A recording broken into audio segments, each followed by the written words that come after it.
Good afternoon, everyone. Welcome to the council meeting of today. And I'll commence the meeting by asking Councillor Andrews to do acknowledgement of country, please. Thank you, Mr. Mayor. I would like to acknowledge the traditional custodians of this land and pay my respect to elders both past and present. I would also like to extend that respect to all Aboriginal and Torres Strait Islanders present here today. Thank you, Councillor Andrews. I'll do civic prayer. Almighty God, from whom comes every good and perfect gift. I can hear them. We give you thanks And I'm there. Okay. for us in this shire. Grant to those who hold office in this council the spirit of justice and truth, of wisdom and charity, that mindful of our responsibility, we may promote the welfare of your people and advance the common good. Amen. We have an apology today from Councillor Whipper. Would somebody like to move that? That way, Mr. Mayor. Lachlan, and seconded Councillor Nelson. Put it all in favour. Right. Against carry. Adoption of the previous minutes held on the 22nd of July of the ordinary meeting, 22nd of July. Moved Councillor Turlin, seconded Councillor Nelson. Is there any discussion on the correctness of the minutes? Councillor Nelson, Councillor Turlin, then Councillor McLaughlin. Okay, it would seem that the minutes don't reflect to what was said at the council meeting in relation to the RRC fire. It would seem that the EPA has been informed by council it was spontaneous combustion, and so also the New South Wales fire, both have been informed by council spontaneous combustion. How is it that that wasn't mentioned last week or 2 weeks ago on the 22nd? It's on the correctness of the minutes. I believe we've been misled. Okay. Why does council write to the EPA and say spontaneous combustion and Councillor, nobody tells us? Councillor Turlin, you are asking a question in relation to the question of what page of the business paper? I don't have, I'm trying to find it on the phone because there's so much in one. It's the RRC fire of last week. All it is we had a verbal report and the minutes don't reflect the fact. Okay, then you're in relation to the correctness, I will pass that over to the Acting General Manager, Mr. Paul. Well, I'm going to say the same thing as you, Mr. Mayor. Where are the minutes incorrect? Well, you stated last week, Mr. Paul, 2 weeks ago, that it was from the earth mound next to the sale yards fence. Why is it the EPA and says spontaneous combustion? Councillor Turlin, we are dealing with the correctness of the minutes. What you are saying is not in relation to the minutes. It is exactly as been printed, that as printed. You have a different interpretation of what was put in the paper, maybe, but we're dealing with the business paper. I'll be putting a notice of motion up. Please explain the two different causes. We're not going to discuss. If you have an issue, then that's fine. We're going to have a briefing, Mr. Mayor. If you read the minutes, that a briefing session be held with councillors. But we were told 2 weeks ago it started from the fence. I will put you in the waiting room. Oh, please do. Okay, is there anything else on the correctness of the minutes? Well, Mr. Mayor. I do not bring up items that were discussed. It is on the correctness of the minutes. Mr. Mayor, I don't disagree with Councillor Turland. Just for the record. Councillor Andrews, we are dealing with the correctness of the minutes, and the minutes reflect that a briefing session be held for councillors. Is there any other item? Okay, then I put the motion as moved by, can I have the motion up? McLaughlin and Nelson. All in favour, please, please raise your hand, card. All in favour. Right, carried unanimously. We now move to the extraordinary meeting on the 29th of July 2020. Somebody like to move? Councillor Halstead moved, seconded Councillor McLaughlin. Any discussion? Put the recommendation. All in favour, please raise your card. Carried unanimously. We now move over to the declarations of interest. Councillor Halstead. Yes, I have a declaration of interest, although in terms of the law, I really don't. If you look at item 12.1 and 12.2, there's applications in there from my son for the development of a house. Now, obviously, they're both being dealt with. First of all, 12.2 deals with applications received. Item 12.1 deals with development applications determined. So it's not an issue, really. But in any event, I've put a declaration in just to ensure that, there's no misunderstanding, because there certainly isn't. Thank you for your probity, Councillor Halstead. Any further declarations of interest? No further declarations of interest. Move on to mayoral minute, and that is Councillor Mark Ward. I'll move that from the chair. Do I have a seconder? Councillor Andrews. Thank you. And it is very unfortunate that Councillor Mark Ward has resigned. I felt, as for a first-term councillor, he was very balanced and rational in his arguments, and he's going to be a loss to the council for the next 12 months.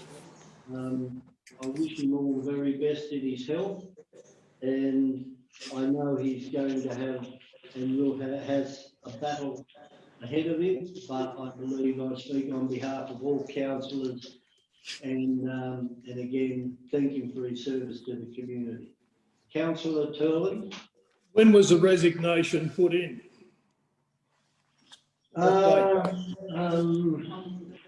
What on that date, the third, I believe. Councillor McLaughlin. Thank you, Mr. Mayor. Just to quickly speak to your mayoral minute. I had the opportunity to get to know Gordon as first-term councillor. He sat next to me for when we weren't in lockdown, and he quickly, I think, gained the respect of all councillors. I've spoken to him recently, and he seems to be in good spirits. He's still walking. He's still able to do his bushwalks. He was a very keen bushwalker. I know he's going to be missed. A man of high integrity, and I think the things that he brought to council were the big picture items with regard to climate change, and I think that he was very pleased to get through some of the things that he managed to get through in his term. We will miss Gordon. I think it's unfortunate that he's had to leave us, but I do also wish him the best in his challenge ahead with his health. But thanks for the opportunity, Mr. Mayor. Thank you, Councillor McLaughlin. Councillor Nelson and Councillor Scandra. Thanks, Mr. Mayor. Look, Gordon kept a level head on the issues before council, and he had an influence on me to keep a level head as best I could. I'm terribly sorry that he won't be here for the remainder of this term, and I would like to wish him well as well. Thank you. Thank you, Councillor Nelson. Councillor Scandra, then Councillor Scandra. Thank you, Mr. Mayor. Yes, look, I'd just like to acknowledge Gordon's service. I haven't had the opportunity to go out and catch up with him over lunch or anything, but I'm obviously very interested in his health. It's a terrible situation that he finds himself in. My family's had experience of that, and it's it's very demanding. It will need all of his energy. So look, he's worked hard at council, and for that we must recognise that. Thank you. Thank you, Councillor Scandrick. Councillor Andrews. Thank you, Mr. Mayor. For the past 4 years, myself and Gordon, we didn't clash, although our ideologies are poles apart from here to Melbourne apart. But I can say that over that time, that 4-year period, we've become close friends, and for that, I'm very grateful. Thank you. Thank you, Councillor Nelson. Councillor Halstead. Yes, thank you for the opportunity, Mr. Mayor. Gordon certainly showed me that his heart was in the job, and I personally believe he had the correct values, ethics, etc., to conduct his role as a councillor. And I certainly enjoyed working with him during the entire period, and in particular during the first 2 years when I was mayor. He certainly was very supportive of that position generally, not specifically me, but the position, and I respect that, and I certainly wish him well. I'm certainly very concerned about how he handles the health situation, but anyway, that's in his realm at this stage, and I just wish him the well. Thank you, Councillor Halstead. All right, well, thank you, councillors, and as I say, it is going to be a shame to lose Councillor Mark Norton. I think in my terms on council, I don't believe any councillors had to resign through ill health, but there you have it. So all the very best, Councillor Mark Norton. All in favour of the recommendation? Carried unanimously. All in thank you. Those against? All right, we now move on to public forum, and we have 12.4 for the heritage assessment of Yarrabin, 32 Kangaroo Road, Barrel, and request for interim heritage order. And Mr. Dennis McManus, who has to be dialed up, councillors, so there will be just a small time delay while Mr. Crawford gets Mr. McManus on the phone, and then he will be played through the loudspeakers.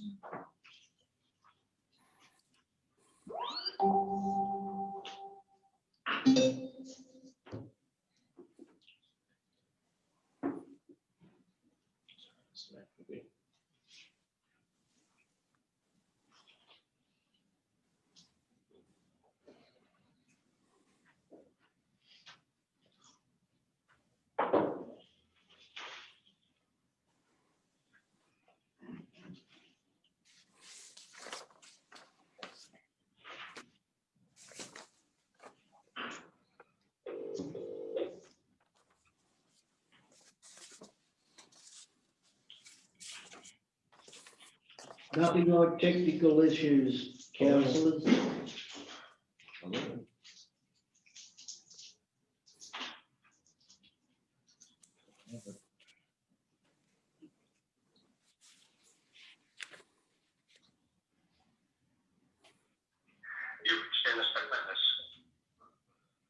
Hello, Dennis. Yeah, I'm here now. Okay. Okay. Good afternoon, Mr. McManus.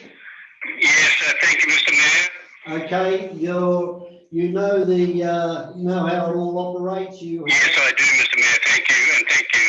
Okay, away you go. Mr. Mayor and councillors, thank you for giving me the opportunity to speak briefly on this matter. I'm talking to agenda item 12.4, which is the proposed heritage listing of Yarrabin at 32 Kangaroo Road, Barrel. And the report starts on page 179 of the agenda. Mr. Mayor, most of you will know me. My name, of course, Dennis McManus, and prior to retiring, I was for 25 years a senior heritage officer with the New South Wales Heritage Council. Since 2011, I've been on a community rep on the Council's Heritage Advisory Committee, and I'm actually here today to speak on behalf of that committee. Mr Mayor, the report to the council in words and photographs is very clear, and it clearly spells out the significance of Yarrabin, especially the garden, and there's an absolutely clear case for its heritage listing and immediately for an interim conservation order. Now, why is this so? Well, firstly, the garden is important for its intrinsic value as a beautiful garden containing a number of significant trees, and all of this is spelled out in the report. It's also significant as an example of a prominent garden opened to the public under the Open Garden Scheme from the 1950s and the 1960s. A lot of these with the adjoining garden, Beatrice Park, which is still there, a beautiful garden too. But the property is also significant because it's associated with Tim and Kiva North. They were devoted gardeners and authors, and they lived in Yarrabin from 1983 to 1994. They were real pioneers in the subject of garden history, and they're early members of the Australian Garden Society, which started in 1980. It's 40 years old today, this year. They produced the Australian Garden Journal for many years, the official journal of the Society, and from 83 to 88, it was produced from Yarrabin and then from an office in Bowral. Kiva North is still alive. She lives in Canberra, and she's been able to tell the many famous gardeners from overseas in Australia that they were in touch with, and many of whom visited and stayed at Yarrabin, and they include Rosemary Veary from Barnsley House in England, John Sayles, who's the Chief Garden Advisor to the National Trust of England and Wales, and lots of Australian garden people, John Patrick from Melbourne, Trevor Nottle from Adelaide, Peter Valder from Mount Wilson, and Shirley Stackhouse from Sydney. The house itself is a good example. I'm sure a lot of councillors know this property too, just in Kangaroo Road, around the corner from Bandooey Street. It's an attractive, solidly built home, typical of the modern style of house design between the wars and just after the war. We don't know for sure yet, but it could well have been built by Al Stevens, very similar in its detailing. And the back of the house, the rear portion, was designed by prominent heritage architect Howard Tenner. Importantly, Mr Mayor, I need to point out that the Heritage Advisory Committee inspected the site during July, and it supports the notion of motion for the heritage listing. Mr Mayor, I think it also needs to be said that the Yarrabin case represents two problems of a general nature affecting heritage in the Shire.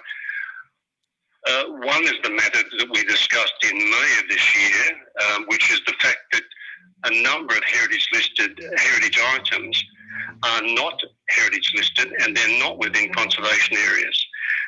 You might recall in May this year, the council did agree to look at a number of these unlisted items that were deferred in 2012.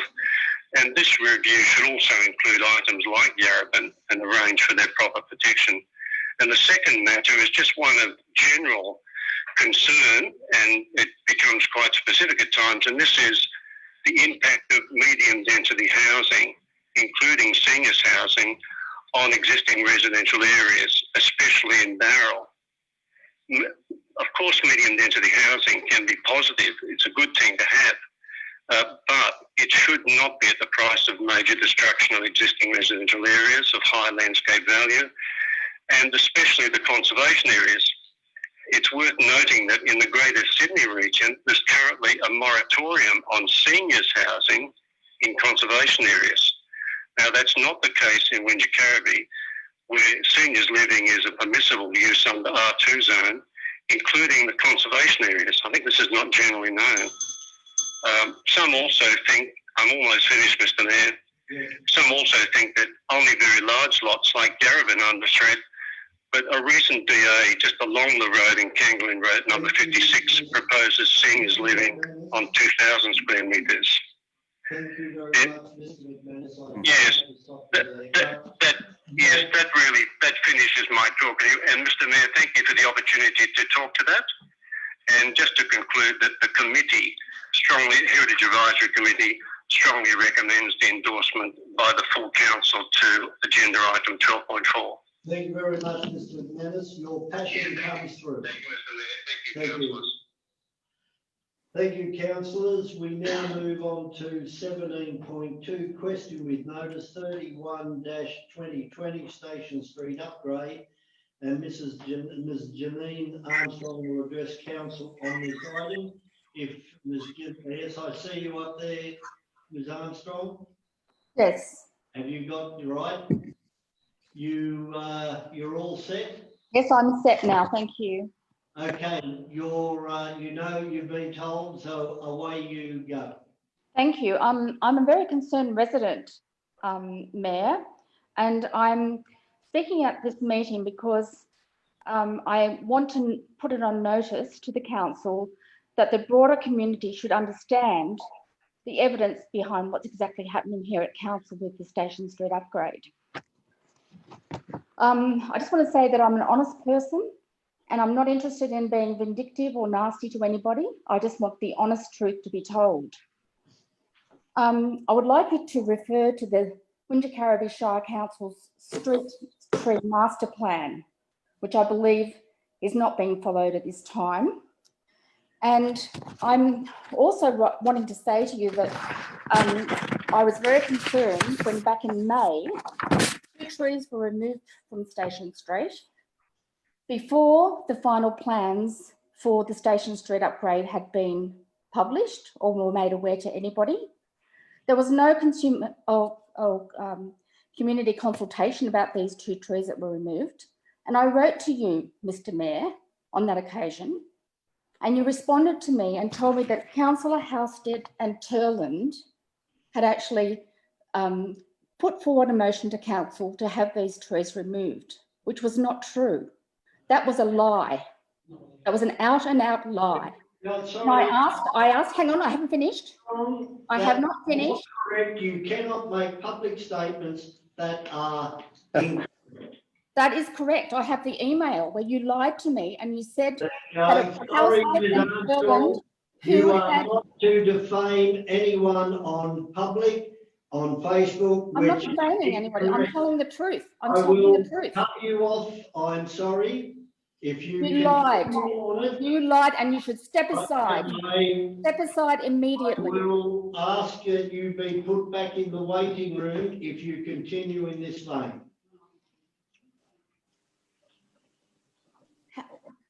All the councillors on this committee saw that email you sent to me.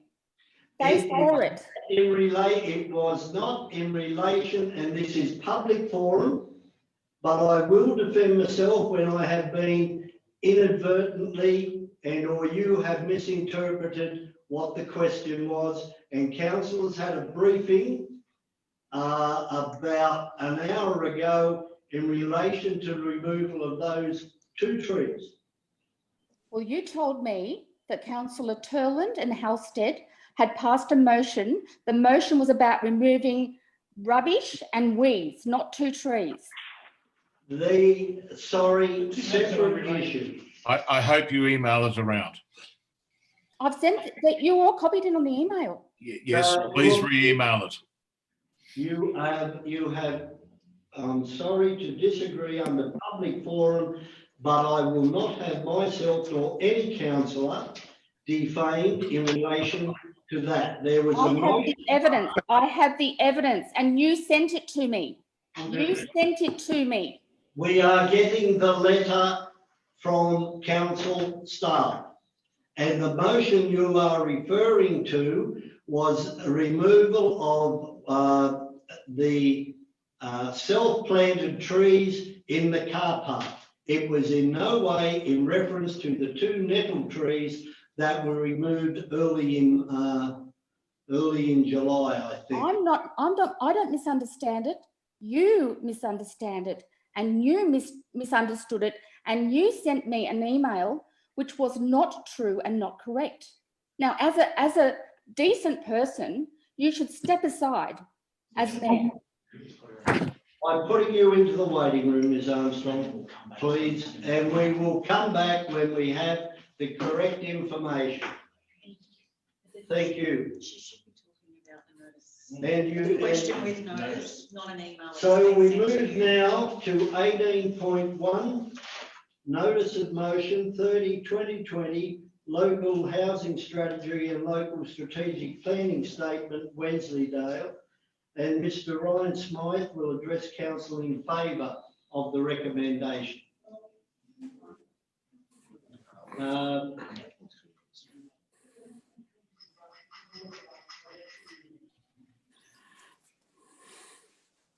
We are, welcome, Mr. Smythe. His audio is still connected. It's very much. You're not on audio as yet.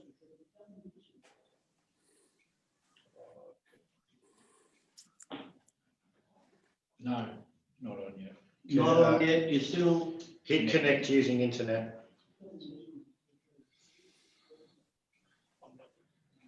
No, you're not. Can you hear it? No. We're having trouble, Mr. Smythe.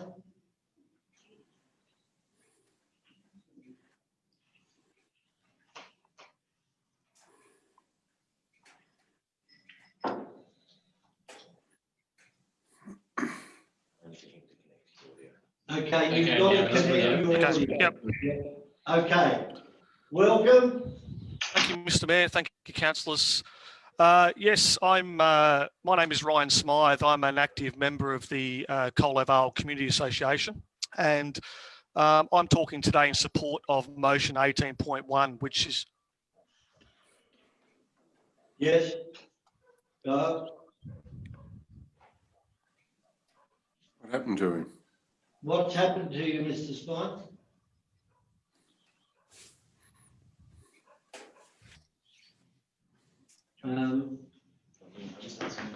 Can you confirm, can you hear us? Yes, I can hear you, yes. Right, then you're on. You have the floor. Continue. Yes, so I'm talking in support of motion 18.1, which is to have Wensleydale removed from the local strategy and have. Keep speaking. Oh, sorry, I'm just getting lots of feedback here. Okay, no, you're right. You just keep speaking. If councillors got their mics on, can you please mute yourself so there is no feedback to Mr. Smythe? Yep. Look, it's no secret that the Coal Vale Community Association has always been opposed to Wensleydale being included in the local housing strategy, and the reasons being that the community doesn't want to double the size of Coal Vale. They don't want huge amounts of traffic coming in and out of the village. Significant impact to wildlife, including koala population. Mainly, it's just the character of our small village will be destroyed. So in saying all this, we would absolutely support Wensleydale being removed and the two sites being added, which being 181 Drapers Road and 1530 Wilson Drive. These are two big pieces of land with the landowners already demonstrated an interest in developing these areas. These sites would be closer to power, sewage, and still only 3 minutes to the Hume Highway and 7 minutes to Mittagong. So in summary, we would absolutely support the motion to remove Wensleydale from the local housing strategy and replace it with the two sites identified, as we believe that they weren't given consideration as future potential long-term living areas when they should have been. All right. Thank you. All right. Well, thank you very much for that. That motion will be addressed later on. So thank you for giving your point of view, Mr. Smythe. Thank you, Mr. Mayor. Thank you, councillors. Thank you. Do we have clarification? Look, I can clarify things to a point, but at the end of the day, I think Ms Armstrong has probably just got a different point of view. Yes. If Ms Armstrong's there, then we will bring her back. Okay.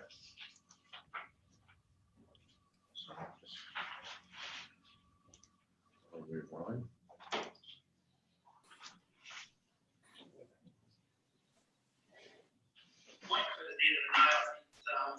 You there, Ms Armstrong? I will ask councillor, the acting general manager, to make comment. Mr Mayor, my investigations indicate that we received an email from Ms Armstrong on the 5th of May, which raises concerns. It attaches 4 images. One's a picture of a truck and a chipper. One's a picture of a stump grinder. One's a picture of, I guess, the southern end of Station Street with some plant removing vegetation. And one of those is a picture of a tree which could possibly be one of the trees that were on either side of the driveway to the car park near the Nissan Hub. And basically, in broad terms, what the complaint is that council shouldn't have proceeded with that work. The response that's gone back from you, Mr Mayor, has talked about the project was there to clean up, I guess, the drain, as well as to remove various self-seeding weeds, trees, collection of things that were cleaned out along there. The significant trees that had value were all left intact and weren't touched. The 2 trees that we spoke about earlier, the subject of this actual question with notice, council's been briefed today as to why they came out, and they came out for public safety. They were a danger to public safety, and we've established that today with the information that's been provided by council's manager of Parks and Open Space and the photos that were presented. Those trees came out because they were dangerous. It was unrelated. Can I finish, please? Can I finish, please? Well, let me finish before first. No, excuse me, Ms Armstrong. You have defamed me, and I will not have that in a Not public defame forum. you. I told the truth. You So the cannot 2 trees defame came me. out. Defamation of Excuse truth. me. We are cutting off this conversation. Thank you, Ms Armstrong. Please delete. Appalling, appalling. Thank you, councillors. We now move on to 9.1, development applications, multi-dwelling housing containing 7 units, 25 Oxley Drive, Barrow. Mr Mayor, I'd like to move a motion, please. It's a visitor item. So We have a visitor item first. Yes, I'm just flagging it. Thank you. No, you're you not cannot. flagging anything, councillor Scandred, at this stage.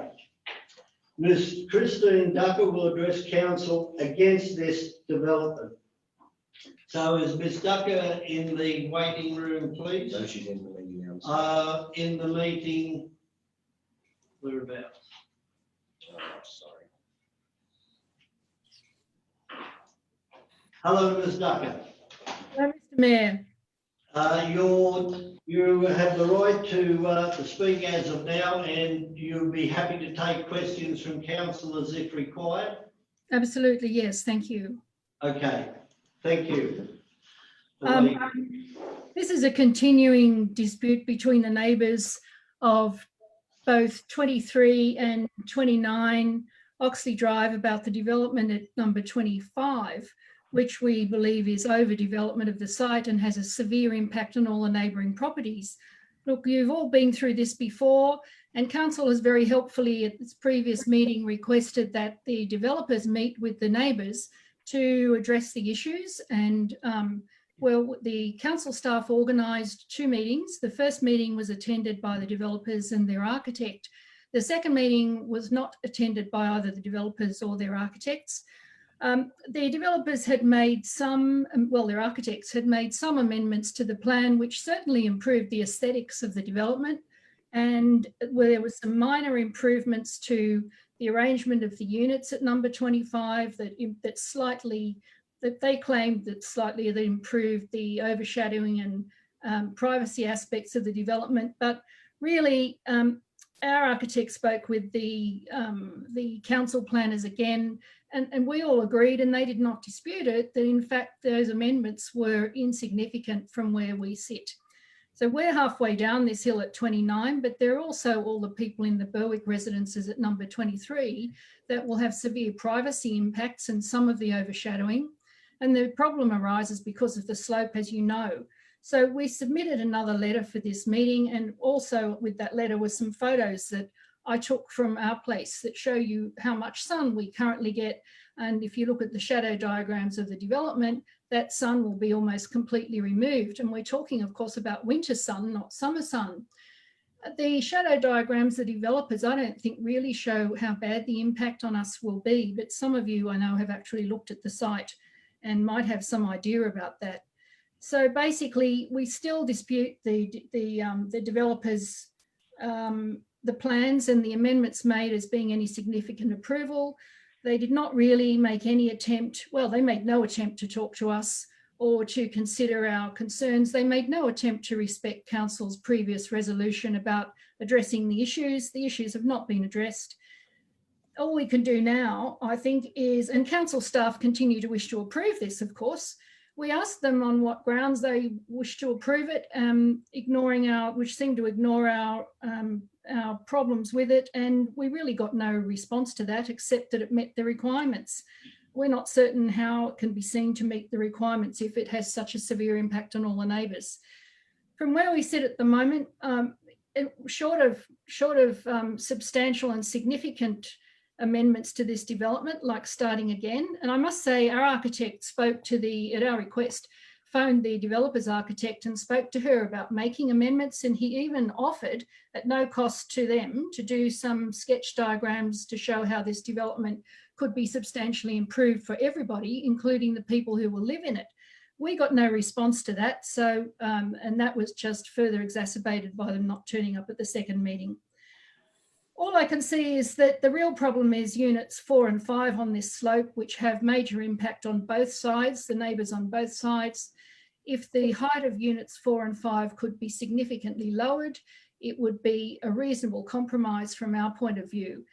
Nothing's perfect from where we sit, but I can accept that any development at all will have some impact on our site, and certainly impact on all that beautiful sunshine that we currently have in winter, except not right this minute. It's really, from our point of view, it's really unfortunate and very sad.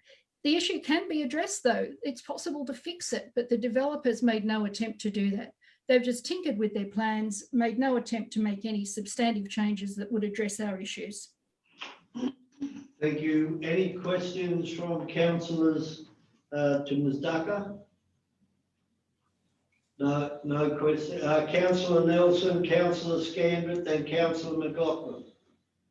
Yes, my question is, do you think further consultation, possibly with a mediator, would be beneficial? Look, the neighbours and we would be very happy to engage in anything that might be seen to move this along to get a better solution for all the neighbours. Particularly, it is very heavy development on a very difficult site. It's out of keeping with the Bowral Township look generally. It's unfortunate. So we'd be happy to participate in the mediation, yes. Thank you. Councillor Scandrett. Thank you, Mr Mayor. Could I ask you, Ms Ducker, you're saying that in various ways that if Unit 4 and Unit 5 were single storey, and that if both those units were at the same height, and that Unit 4 was to be on the same level as Unit 5, that would be an acceptable compromise, given the fact that the technically it complies. Is that what I'm getting from you? Yeah, yes, I've just got the diagrams in front of me, and 4, 5 is further down the hill and 4 is above the hill. 4, in fact, is right where the winter sun comes in, so it would totally block our winter sun. I think the impact would be much worse than their shadow diagrams show. So if 4 were a storey lower and 5 were a bit lower again, it does two things. It improves the amount of winter sun that might actually penetrate our garden, and it also reduces the level of privacy invasion for the people at number 23. I think that would be, none of this is good from our point of view, but if we got a compromise, it would be hard for us to say that that would be an unacceptable compromise. It would certainly improve significantly both of those problems without a complete redesign of the development. Thank you. I think that's a way forward. Thank you, councillor McLaughlin. Thank you, Mrs. Ducker. Just to follow on from councillor Scandrett, I was interested with regard to the suggestions made. Did you employ an architect, or does someone live there that's an architect? No, we engaged Mr. Matt Brindley, who is an architect and has in his career done 400 medium density residential developments. Yes. Yeah, I find it astounding that they wouldn't have taken on his suggestions, given that, you know, they were supposed to compromise. But anyway, yeah, so that's interesting. Thank you. Thank you. That answers my question. Okay, any other questions? Then thank you, Ms. Ducker, for your presentation. Thank you for the opportunity again. That's all right, thank you. We now have Ms. Alison Stevens will address council in favour of the development, if Ms. Stevens is there. She's coming in, Mr. Mayor.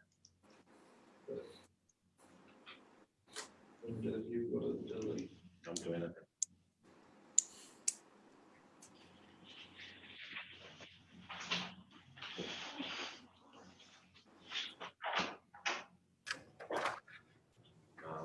Stevens is there, Mr. Mayor. She just doesn't have a video on. Okay, you there, Ms. Stevens? Yes, I'm here. You're not on, you don't have, oh yes you do, you're on camera now, so you know the drill and away you go. Okay, thank you. Can you hear me okay? Yes, can hear you. Okay, yeah, good afternoon, Mr. Mayor and councillors. I'm appearing in front of you for the third time to speak for this project. Look, the project was lodged on the 10th of January in 2019. It has been under assessment by council for 19 months now. It has been 6 months since it was first put in front of the council for voting on the 26th of February meeting. This is the third time that you have heard this matter. The first time it was recommended for approval and yet it was deferred. The project complied with planning guidelines, but you asked for the pitch roofs to be replaced with flat roofs to reduce bulk and overshadowing. The proponent complied with this request and we redesigned the project and resubmitted with the roofs changed to 5-degree pitch. The bulk and overshadowing were reduced. The project still complied with the planning guidelines. So the second time it was heard with these changes, it was again recommended for approval. Yet again, councillors voted to defer the project, asking for a meeting to be held between the proponents and the objectors. This was undertaken, and as a result, the project was returned to the pitch roof design at the request of the neighbours, this time with a reduction in roof pitch to 15 degrees.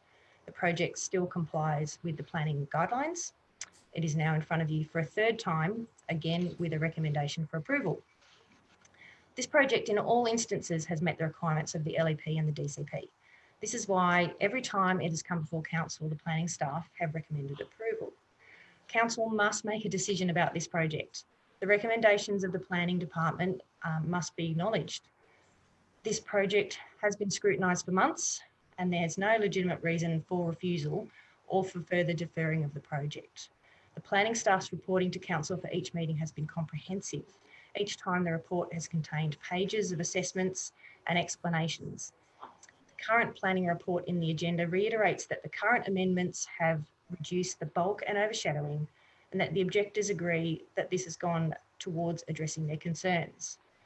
Therefore, the proponent has again addressed council's reason for deferral via further modifications to already compliant plans. I ask you all to accept the recommendations of your planning staff and approve this application today. Thank you, Ms. Stevens. Now, I have a question from Councillor McLaughlin to you and then Councillor Scanlon. Thank you. Good afternoon.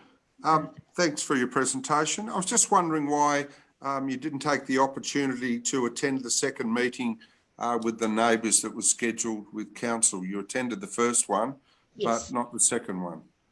Yes, look, my client didn't want to attend that meeting.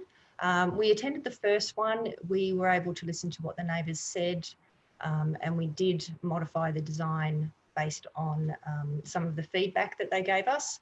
And from my client's perspective, he believed that that was as far as he wanted to go at the time. And he didn't believe that having another meeting to discuss it again was necessarily what he wanted to do. So that was the reasoning behind that. Okay. Thank you. Councillor Scandrett. Thank you, Mr. Mayor. Thank you for your presentation, Ms. Stevens. That was one of the questions I was going to ask. The other one is you've heard my suggested changes, which I want to ask you whether they are practical in your view, and not in terms of economics, just whether they can be built in that regard. Do you want me to restate them for you? In terms of, can the existing design be built, or the option along that line, Ms. Stevens? Because I'm not seeking to reduce the number of units in my motion. I'm suggesting that we make unit 4 and 5 single story, so that involves one change. That's obviously capable of being done. That both units be the same height. That's obviously capable of being done. And so the question is, finishing the question. No, can I just ask the applicant, who has said that the client does not want to change or alter the final design? Not whether they can be built at a lower level, is probably the answer is yes, but does the client wish to adhere to that?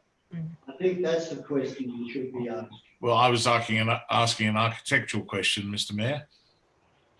Then, so if I could finish that, the third point is, Ms. Stevens, that Unit 4 to be adjusted to be on the same level as Unit 5. Are these physically capable of being done?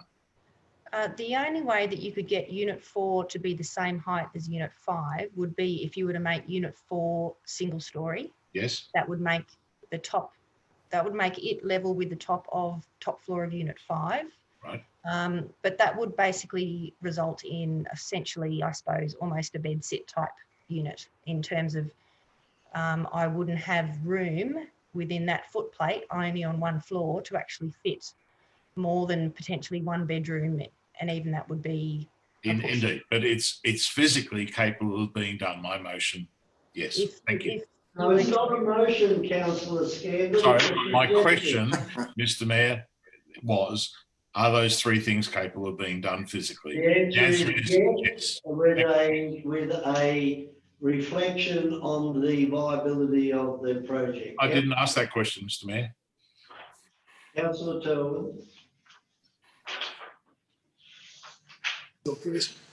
I suppose the question, if I may put to you, by reducing the 2 units that's been recommended by Councillor Scandrett, that would nearly make it unviable as a project to move forward, because it'd only be a 1-bedroom unit. Would that be correct? Yes. Thank you. Thank you. Councillor Turlman for getting that clarified. Any other councillors got questions? Councillor Nelson. Yes. Thanks, Mr. Mayor. Thank you for your presentation. I was just wondering if your client was prepared to take this to the Land and Environment Court or to consider further consultation. I believe, and I'm having to answer without him being present, I believe he's not prepared to negotiate any further on the design. We've looked at it in great detail over the last 19 months.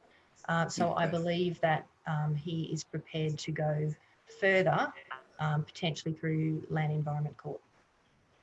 Thank you, Ms. Stevens. Any other questions? Yes, Mr. Mayor. You've had 3.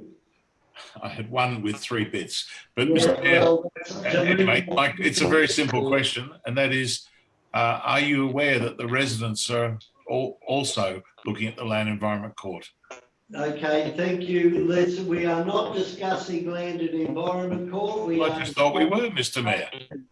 Honestly, and we're talking viability, nothing to do with council.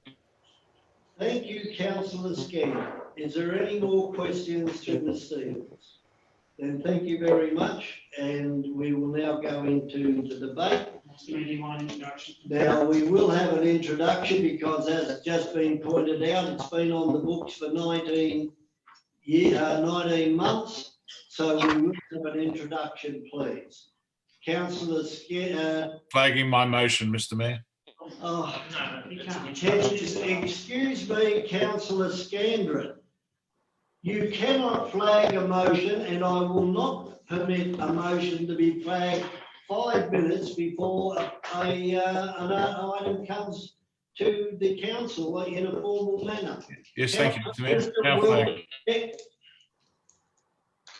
Mr. Mayor, there's something going wrong with the sound. Are you getting all this feedback? We're getting a lot of funny noises going in the background. Can someone have a look at that, please? Okay, I'm going to have to ask councillors when you finish speaking to mute yourselves, and then you'll have to come back on.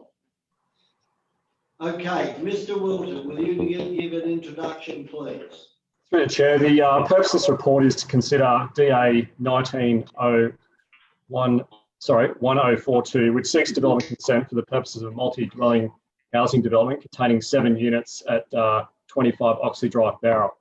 The councillors will recall that the matter previously came before council on the 26th of February 2020, where councillors resolved to defer the application pending the applicant addressing issues that have been raised by the objectors in terms of overshadowing and also the overall building height.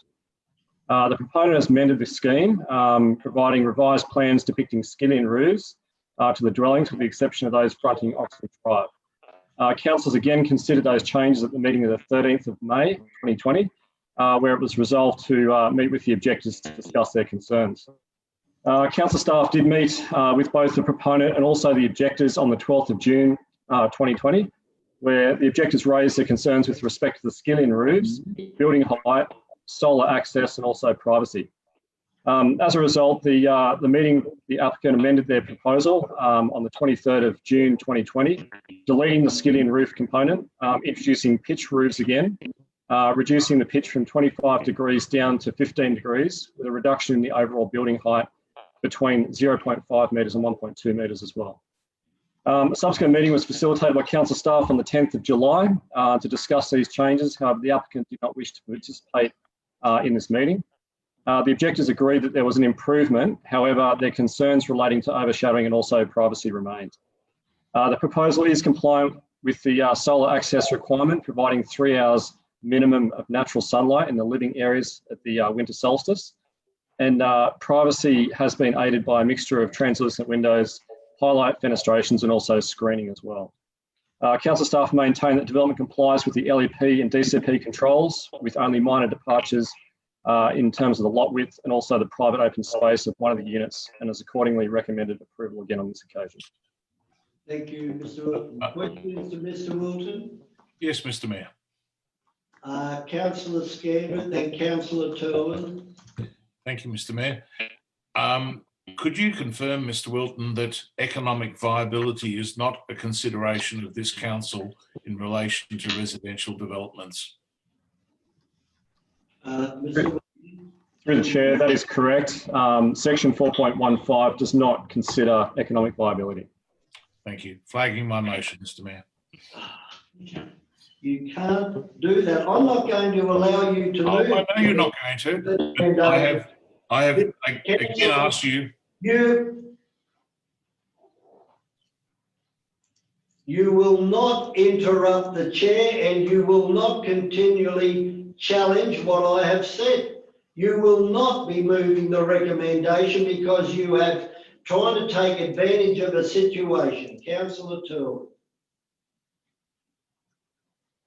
You're muted, You're Councillor. muted, Councillor Turlin, you're muted yourself.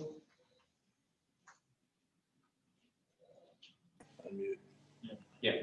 Now, look, the question is to the staff, if I may, the floor space ratio of this development compared to the land size, and I know it's in the report, could you confirm that it is under the floor space ratio at this point in time with the drawings that are there? Through the Chair, that is correct. The floor space ratio is actually under the required DCP requirement. So, thank you. Thank you. Now, I am not going to take your notice of your flag motion, Councillor Scandrett.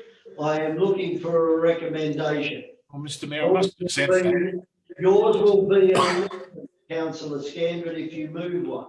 Well, I've sent it in over half an hour ago, Mr. Mayor. I'll move the recommendation. I move the recommendation. Councillor Turland, the recommendation. Is there a seconder?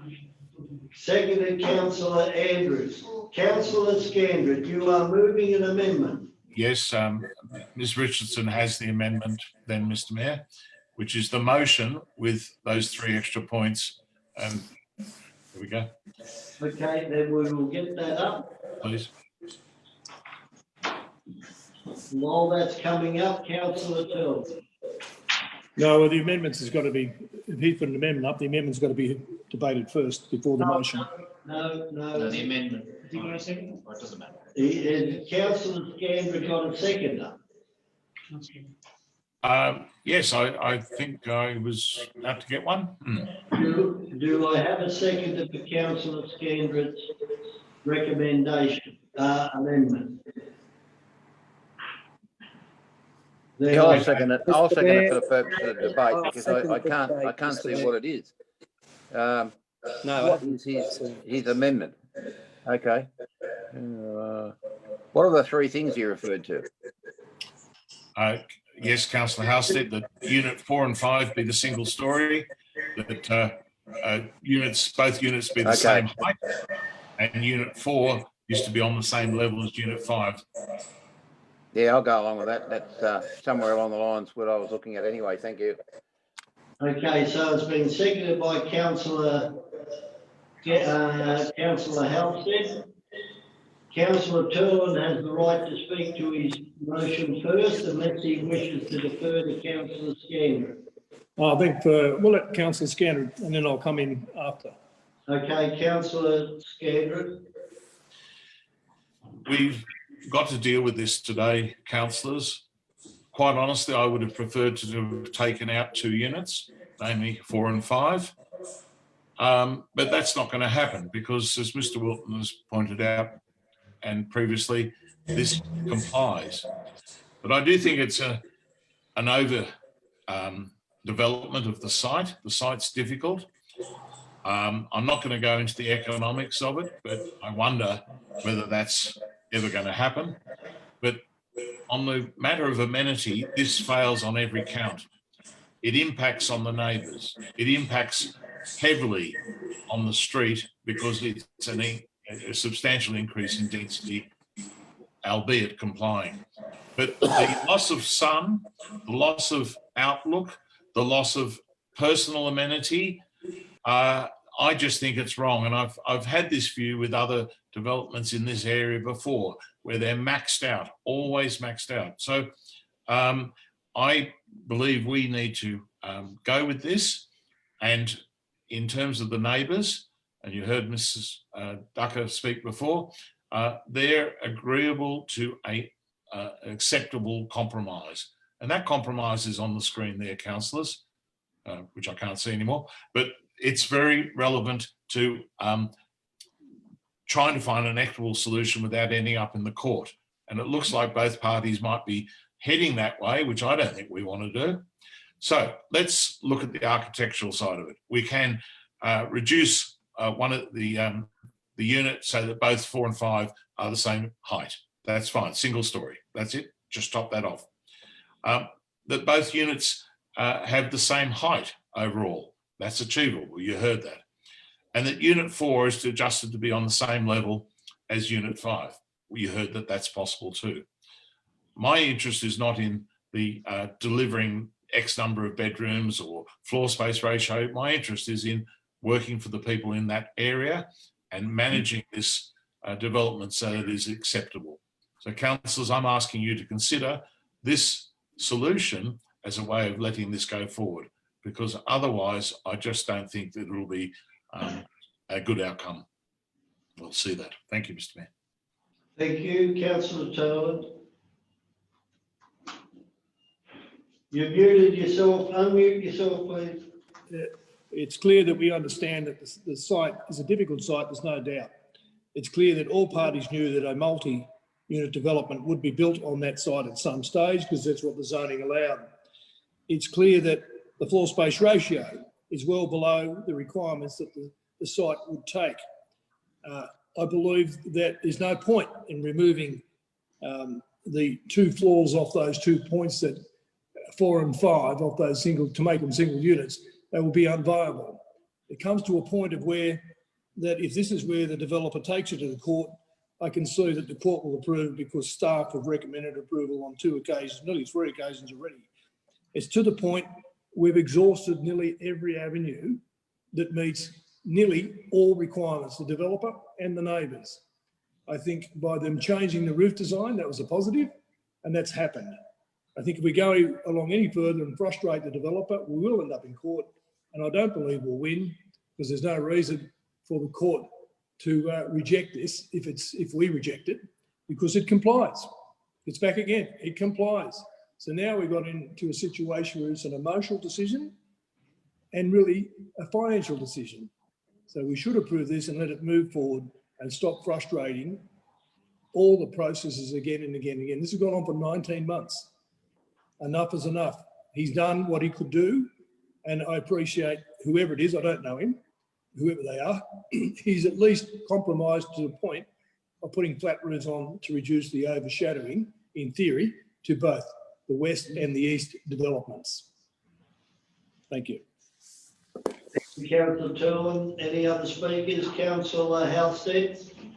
Yes, look, quite frank, I oppose the development, full stop, but I'm prepared to go along with the alternative, in other words, the amendment. And I base my consideration on a number of things. First of all, DCPs are guides, as in fact the applicant made appropriate reference to and is well aware of that.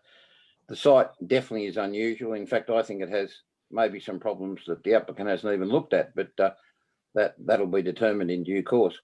The adjoining residents will have their amenity adversely affected. I've got no doubt about that, having regard to both the earlier versions and the current one. Overshadowing is a major issue and therefore loss of amenity in a large way.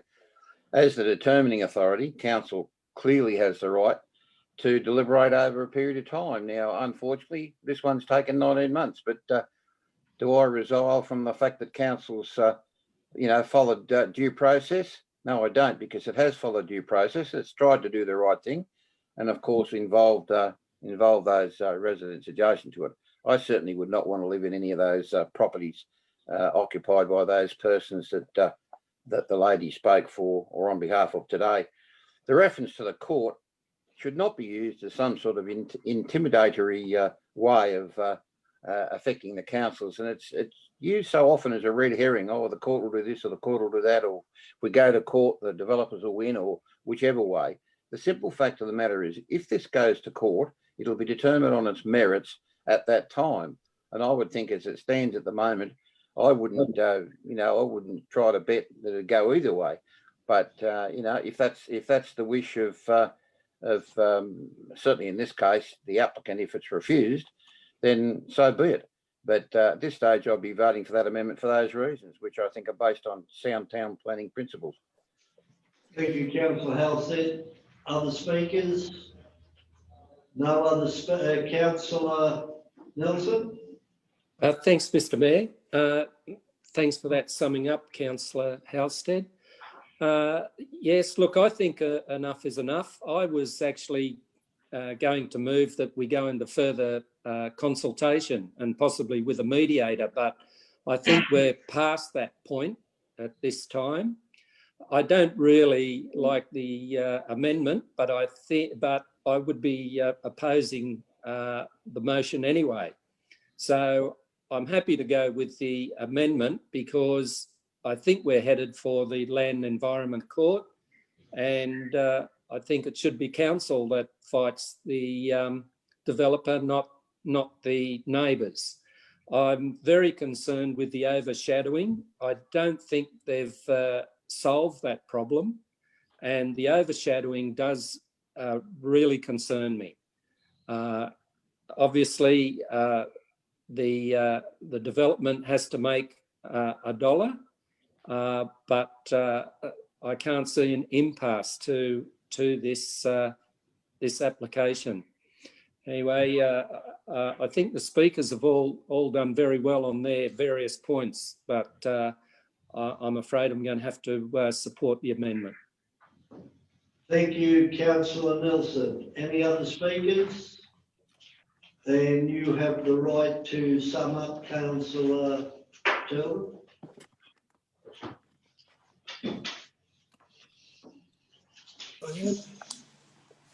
You know, it's just the way it is. The council in the LEP approves a site to be used for what it's been intended here, and then sets the guidelines for the floor space ratio, heights and everything else. That's what it is. Now, to take the argument that council should fight this in court when council staff have recommended approval. So who's actually going to put the argument up to the court? Council staff are recommending approval. Who's going to put up the argument? An independent person. You put the arguments up. It gets recommended for approval. They alter the design on 3 occasions, and now we want to go to another level. You know, it's extraordinary. This is exactly why we need an independent planning assessment panel, as it is in the metropolitan areas. Because what we got here is a lot of people making decisions, and there's really only one qualified person here, and that's Councillor Housestead, in theory. The rest of us, we are just normal people making a decision where we think is right, and we're not right. The council staff are the ones that are qualified, as Councillor Housestead. At this point, it should be approved, move forward, and let it go through its process, because this site alone, the deferred commencement issue is getting an easement to drain water. Sorry? Somebody spoke then? No? That'll take 18 months before it goes through its process, at least. So, wouldn't hold your breath too long. Thank you, councillor Turlin. All those in favour of the amendment that it stand deferred for subject to further design alterations? Councillor Scandred, McLaughlin, Nelson and Halstead. Those against? Councillors, or voting for the motion, sorry. Those in favour of the motion. Against the amendment. And against the amendment. In favour of the motion, in favour of the motion and against the amendment. It's just against the amendment. So we're voting against the amendment. So it's Gare, Turlin, Andrews and Gare, which is, what's the vote there? 4-3. 4-3 in favour of the amendment. The amendment now becomes the motion. All in favour of the motion, please raise your card. Councillors Nelson, McLaughlin, Halstead and Scandred, I declare the amendment, the motion carried. And now all against the motion. Councillors Gare, Turland, Andrews and Turland, there, 3. I declare the motion carried. We move to 11.1, tender for Barrel Cemetery improvements. So move, Mr. Mayor. Move recommendation. I'm going to move recommendation 1. Okay, is there any second, councillor Nelson? All in favour of it, please raise your card. Carried, and I'll ask now the acting general manager to read out that recommendation. Mr. Mayor, the recommendation that council just endorsed and that now becomes a agreed position of council is that council accepts the tender from Simpson Landscapes and Consultants Proprietary Limited at a lump sum of $222,246 inclusive of GST to undertake the construction works at 107 Kangaroo Road, Barrel. Okay, so that's it. We move to 11.2, draft walking track strategy. Now, we had a big information session last week or 2 weeks ago. Do you wish for council staff to give another introduction, or are you happy to move it? Just a brief one, Mr. Mayor. Okay, we will have do we have, Mr. Mooney? No, I think I might have Mr. Lure on the line.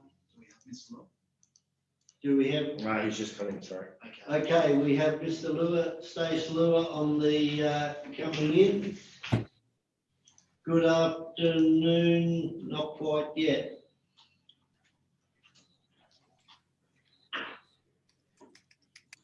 Yeah, he should be right. No, he's there. He doesn't have video. So he's Oh, he doesn't have video, so good afternoon, Mr. Lua. Could you give us a brief overview of the draft walking strategy, please? Yes, certainly. Thank you for the opportunity. We have done an extensive amount of work to get to this point in developing the strategy. We've engaged specific specialist consultants to go through and develop the strategy. The strategy looks at the walking trails within council reserves, so that includes 16 reserves within the Shire. It looks at formalising these to a point where understanding the length, being able to grade the tracks, to inform the community or users more effectively on the ability and use of these tracks. So ultimately, we are seeking council's endorsement to place the strategy on public exhibition for comment from the wider community. Through the development of the strategy, we have undertaken some consultation, but feel that putting this on exhibition will allow wider consultation with the community. Thank you. Is there any comments to Mr. Lua? Questions, Councillor McLaughlin? To Mr. Thank you, Mr. Mayor. Mr. Lewis, with regard to the application, the ability for council to go for grants, does that mean once this is out there, we've got an opportunity to get some money to upgrade these tracks? Through Deputy GM, Mr. Lua? Yes, thank you. Yes, absolutely. This provides us in a much stronger position to lobby for grants for these specific works. It shows that we have a coordinated approach and community supported approach to such projects that underpin developing these walking tracks within the Shire. Very good. Happy to move it, Mr. Mayor. Councillor Scandra?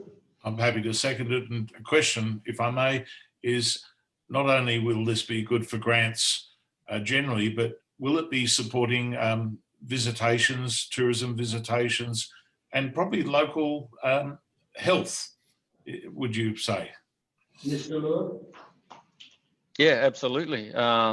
Walking tracks and active walking are seen as highly valued attractions, not only for visitors, but also to maintain health.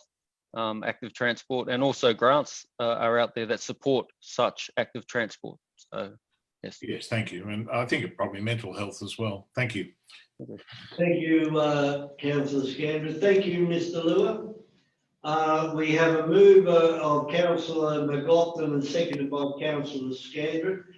But I also like to just say the amount of work that has gone into this, and if anybody's read had a look at the document in its total, it is a very much a detailed and voluminous document, right down to what seating on what walking track needs replacing. So well done to the Treadwell, I think, with the consultant groups, but well done to them for their presentation to council last week. Mr. Mayor, just before you put it, just how will this be put out to the community? How will they be able to get their hands on this? Those people that like to comment. Well, it'll be advertised through the media, but I'll pass that question across to Mr. Mooney. Yeah, through you, Mr. Mayor. Councillor, we will obviously utilise our traditional engagement methods. We have a successful process through using the Your Say Wingecarribee website, managed by our community engagement team. And obviously where there is opportunity for us to advertise that, depending on timing, in some of council's broader circulations, then we'll do that. But obviously that will be subject to timing. Thank you, Mr. Mooney. Okay, anybody else like to speak to or against? Then I'll put the recommendation as moved. All in favour, please hold up your card. Carried unanimously, I would think. Councillor Halstead's coming back into the room.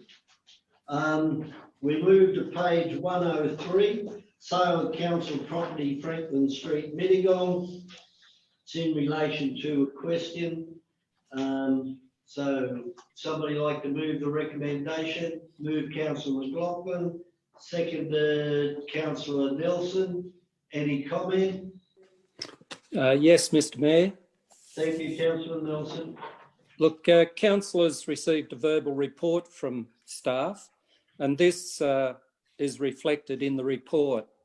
I think the facts speak for themselves, and the staff have done nothing wrong. And what this report proves to me is that it was a waste of staff resources and councillors' time. So put it and move on.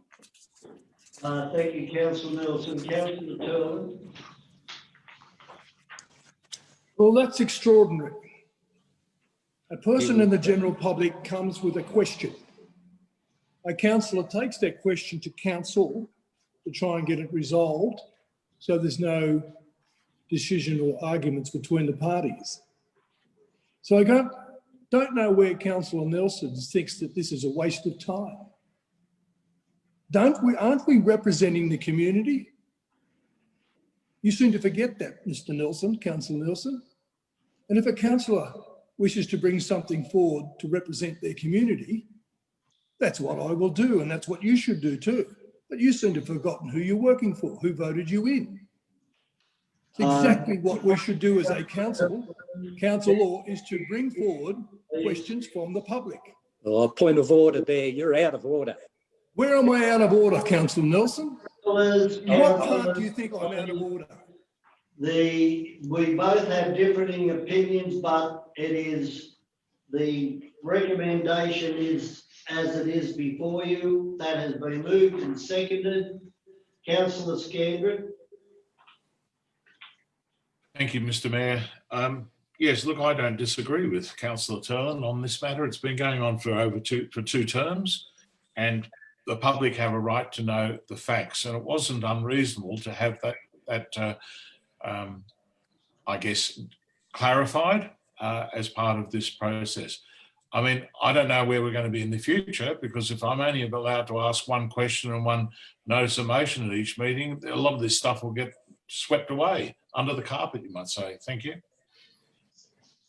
Okay, then ring up the phone, pick up the phone and have a chat with council staff. It'll save a lot of questions with notice and notices of motion if councillors speak to council. Mr Mayor, I have over 450 council requests, and many of those have not been responded to. That's over the last 3 years. So I'd rather put it in writing, Mr Mayor. Thank you. Well, that's your choice. Then I put the recommendation. All in favour, please raise your card. Carried. We moved on to 11. Do you wish for your name to be recorded? Right, well, you need to know it because Yeah, well, it was passed. There was, doesn't matter. You still need to note who voted against it. Yeah, well, that's fine. You're allowed to vote. So we move to 11.4, proposed road closure, part Argyle Street, Mittagong.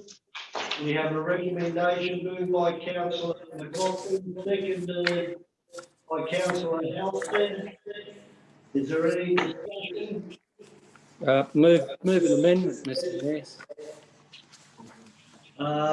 Before we do, we have had it moved and seconded. Do councillors need an introduction on this? Yes, please. Yes, please. Mr Mooney. Through you, Mr Mayor. Good afternoon, councillors. Report 11.4. Councillors, the purpose of this report is to provide council with a summary of the property dealings with respect to the proposed road closure of Part Road, Argyle Street, Mittagong. The proposal to close and sell part of Argyle Street, Mittagong was considered by council at its meeting held on 26th of July 2017. A copy of the council report is provided as attachment 1. The section of road which is proposed to be closed is 3,065 square metres in size. Following the council meeting held on the 26th of July 2017, the formal application was submitted to the New South Wales Department of Planning, Industry and Environment, Crown Land, with formal approval of the closure granted on the 20th of July 2018. A site survey was then undertaken to confirm the area of road closure and the easements required. Due to delays with the execution of the plan of road closure, the application was not finalised with Crown Lands prior to the changes to the Roads Act. This meant that the application was returned to Council for processing and finalisation. The matter was subsequently reported back to Council for formal closure on the 13th of February 2019. Again, a copy of this report is provided as attachment 2. Following formal council approval for the closure of the roads, officers subsequently commissioned a valuation report from an independent valuer, which valued the road at $62,500 plus GST. This valuation was then used to submit a formal offer to the applicant on the 5th of April 2019. Following on from this initial offer, a series of letters were exchanged between council and the applicant. This correspondence is detailed on pages 110 to 111 of the agenda. Based on discussions between council and the applicant, a revised offer was made on the 9th of September 2019. This was an offer of $50,000 plus GST. The reduction in the original offer was based on the cost incurred by the applicant in relation to the surveying of the site for the plan of road closure. This offer has been rejected by the applicant. The applicant has also commissioned their own valuation reports, which were circulated to councillors via email on the 16th of June. The valuation reports provided by the applicant relies on comparative data from road closures in areas such as Carlo Bar.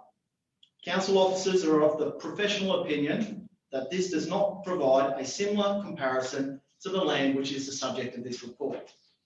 The applicant has consistently stated that the road is a liability to council. Council officers have consistently rejected this and stated that it is a community asset. The professional opinion of council staff is that the formal offer made for the sale of the Park Road of $50,000 plus GST represents a fair valuation for the sale of a community asset based on its future use. Happy to answer any questions, councillors. Thank you, councillors. Any questions to Mr. Mooney? Councillor Turlin? Councillor Turlin? So looking at the plan on 133, that's the attachment, if everybody wants to have a look, the aerial, you can see that the owner's road enters his site at the farthest end of the block. So it would seem that this particular owner will get use of that road, even if he doesn't buy it, forever and a day, because that's where his road has been approved by council in this process. Is that how I read it? Through the chair to Mr. Mooney. Through you, Mr. Mayor. Yes, that's correct, councillor. Access would not be permitted, be denied. Denied. However, ownership would be retained in council, and if the applicant were to look at security arrangements regarding their own private property, those security arrangements would need to occur on private property. Okay, so question to you, can the owner rent the property off you, councillor? Through you, Mr. Mayor, councillor, a rental or a lease arrangement is permissible under the Roads Act. They are typically for interim arrangements, and that would need to be the subject of council approval. That is not what the applicant has approached council with. The applicant has approached council with a plan for a road closure and ultimately the purchase of the land. Thank you, Mr. Mooney. Councillor McLaughlin. You've muted yourself, Councillor McLaughlin. Sorry, thank you. Yep. Thank you, Mr. Mayor. With regard to, is this an unmaintained road, or I'm wondering how much would cost council to keep maintaining that section of the road? Is that a dirt road? Through you, Mr. Mayor, it's not a segment of road which is currently maintained by council. It's an unmaintained road. It's an unmaintained road. Thank you. It's been an ongoing saga for 20 years. Councillor, I think Councillor Halstead, and then Yes. Councillor Scandra. Thanks, Mr Mayor. Look, I agree 100% with the proposed report prepared by the staff. The land most certainly should be valued at a residential type valuation. The land, when added to the individual's property, would substantially increase the value of the total parcel ultimately. So I've got no doubt that the figure that's been obtained there is quite a reasonable one in the circumstances, and I certainly wouldn't agree to any proposal where, you know, someone gets it for a peppercorn. Thank you, Councillor Halstead. Any further comments? Councillor Scandra. I thought you'd forgotten me, Mr Mayor. My question to staff is the recommendation does not, nor the report does not confirm that there will never be any possibility of a need for access out to Old South. Could we have comment on that, and should we in fact put that in as a point 3 that has been considered? Through you, Acting General Manager, Mr Mooney. Through you, Mr Mayor. Councillor, that was obviously something that was considered as part of the initial road closure report.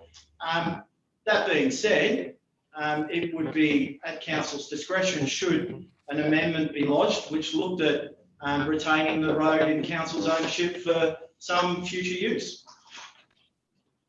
Thank you, Mr Mayor. I was actually going the other way, that just the amendment being that council had examined the need for future use and that it wasn't seen as desirable.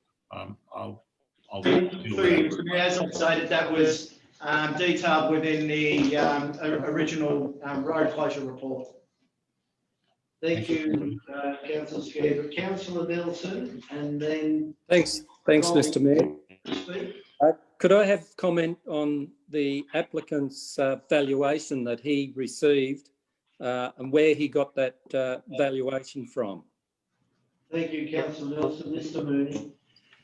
Through you, Mr Mayor, I'm loath to comment on the professional opinion of a separate valuation report. As I've outlined within both the report and also my opening remarks, we are of the professional opinion that we do not believe the subject sites that we used as a comparative for the valuation is consistent with the land which is the subject of this report. I would like to keep it at that, Councillor, if that's... Right, yeah, appreciate that. Thank you. Thank you, Councillor McLaughlin. I'll just quickly speak to it if everyone's finished with their questions. Yes, Councillor McLaughlin. Thank you. Well, hang on, before we go into debate. Look, councillors, just a quick comment from me. When council is dealing with property, it's always challenging, let me put it that way. In terms of when council's buying property, and we are at this point in time acquiring some property, and Councillor McLaughlin, you'll know the property I'm talking about on the side of the GIB, for the purposes of providing fire trail and access to the GIB. Yep, I know that one. What the price is going to be, but those negotiations have indicated to us that the price that we're, or the valuation that we've got for this piece of land on the other side of, if you like, up on the back of Mittagong there, is very reasonable, because I can tell you the figures that we're being asked for by the relevant government or state authority to purchase that piece of land on the side of the GIB are very, very different to what the valuation is provided by the gentleman who wants to buy this unformed road.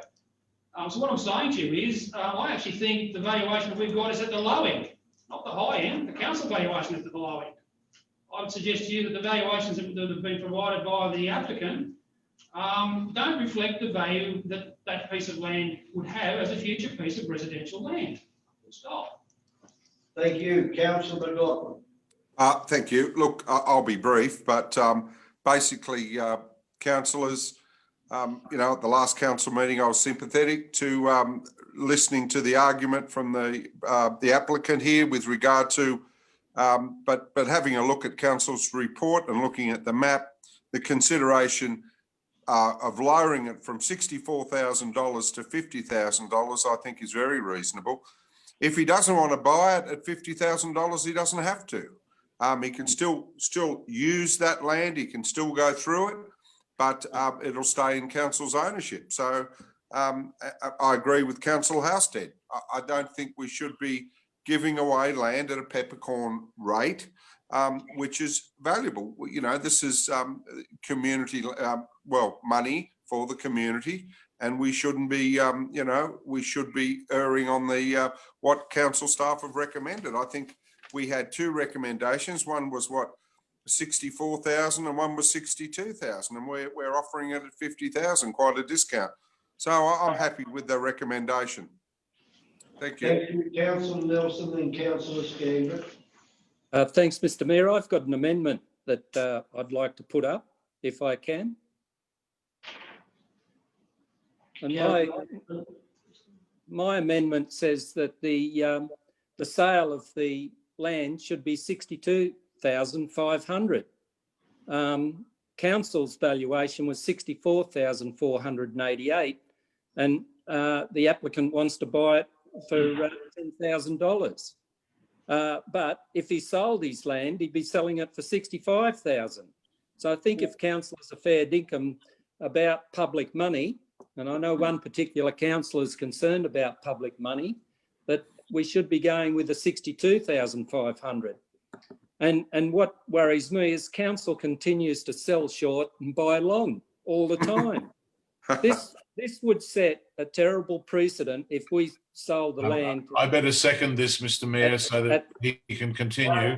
Excuse me, hang on. Just let Councillor Nelson. You're always insistent upon me having a seconder. I just want to ask a question of Mr. Nelson. Excuse me, Councillor Scandrett. Councillor Nelson is speaking. I'm sorry, Mr. Mayor. Nelson, before he continues, this is your amendment? Yes, Mr. Mayor, sorry. Do you have a seconder? And Councillor Scandrett is indicating he is. So you continue to speak to your amendment. Yes, I apologise, Mr. Mayor. I just flowed straight into it without getting a seconder. And thank Councillor Scandrett my pleasure. for saving the day. Yeah. Look, Mr. Mayor, as I was just about to say, selling this land at a cheaper rate would set a terrible precedent for council because it is public money. And I'm there representing the 48,000 other people that of the community, not this applicant. And as was spoken, the valuation he obtained has no relevance to this matter that's before council. And also the applicant used a consultant to influence staff and convince them that the land was worth a lot less. So the matter then had to be elevated up to senior staff and the mayor. So it's gone a long way. But while the road might be considered as a liability, which was mentioned, it wouldn't be a liability if the applicant got the land at the cheaper rate. So I'm moving that he should pay a reasonable rate for it, and I've discounted it down from council's 64,488 to the valuation that was obtained from council from the other body, being the 62,500. So that's where I'll be going, Mr. Mayor. Thank you, Councillor Nelson. Councillor Turlin. Well, this is another reason why I brought this forward, because it was another question from a ratepayer that I brought to council. So I hope, again, Councillor Nelson, you're not thinking I'm wasting public time and money for a report to be brought forward. The second thing is, if you look at the plan, clearly that's been indicated on page 133, it would seem that it's fairly treed through there. Now, if that's council's road, unmaintained road, owned by council, and that gentleman drives through that area, you get to his driveway to enter his property at what I would think to be the northern end, Who chops the trees down? Who clears the trees? Who maintains the road? Who's responsible for it? Well, he can It's put what it the in his council- own driveway, councillor Turl. It's not a driveway. It is a road that he. Do you mind, Mr Mayor? The issue is page 133, council owns those trees of where that road goes underneath. Council is liable for those trees, not the owner. He has already replaced the gravel along that road to enter his property already to date. So at the end of the day, what does he achieve out of it? Nothing changes. Council still owns a bit of land. Council's responsible for the tree problems. Council's responsible to make sure it doesn't cause any damage or fire to his property, because council owns the trees, not him. So at the end of the day, all he's doing is driving his driveway all the way to the northern end to enter his property. So the value, well, that's arguable. Time will tell. Thank you, councillor Turlin. I'm not sure what the argument was there. Councillor Scanlon. Thank you, Mr Mayor. Referring to the amendment, and I'm just going to suggest to councillor Nelson that we might just fine tune that a little bit with a time for the offer to be taken up, a timeline, because otherwise it could sit there forever and real estate prices do eventually go up.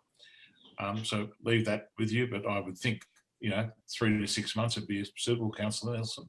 And secondly, just wanting to refer to the previous reports, not this report, the previous reports that clarified that council does not see any future need for this road in terms of connecting to other roads.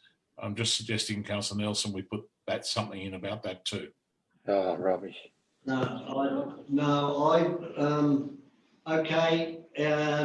You've asked the question. I'm not sure what councillor Nelson thinks. Is there any other speakers? Councillor Andrews. Thank you, Mr Mayor. Yeah, I'll support the amendment in its current form, providing it doesn't change, as councillor Scandrus is suggesting. There's two words that are critical in the main thrust of this report, and it's this land is a community asset, and we should be obliged, and we should feel obliged to get the best result from its sale. So I'll be supporting the amendment as it stands now. Thank you. Councillor Halstead, No, I'm right. I know where I'm going now. yeah, Councillor McLaughlin. Yeah, I don't know quite where I'm going. Should I jump into the amendment here? Look, I believe the applicant has rejected the $50,000, so I can't see how he'll accept 62. But look, I'll stay with my motion.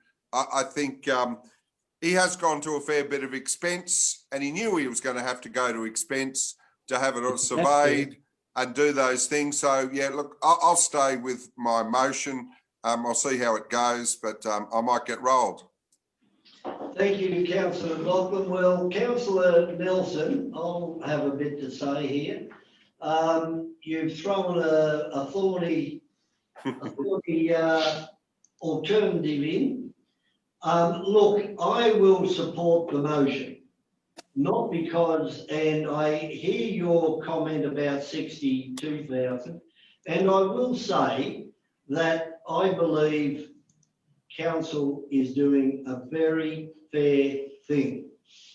It is supplying access to his property. Council does not have to maintain the road.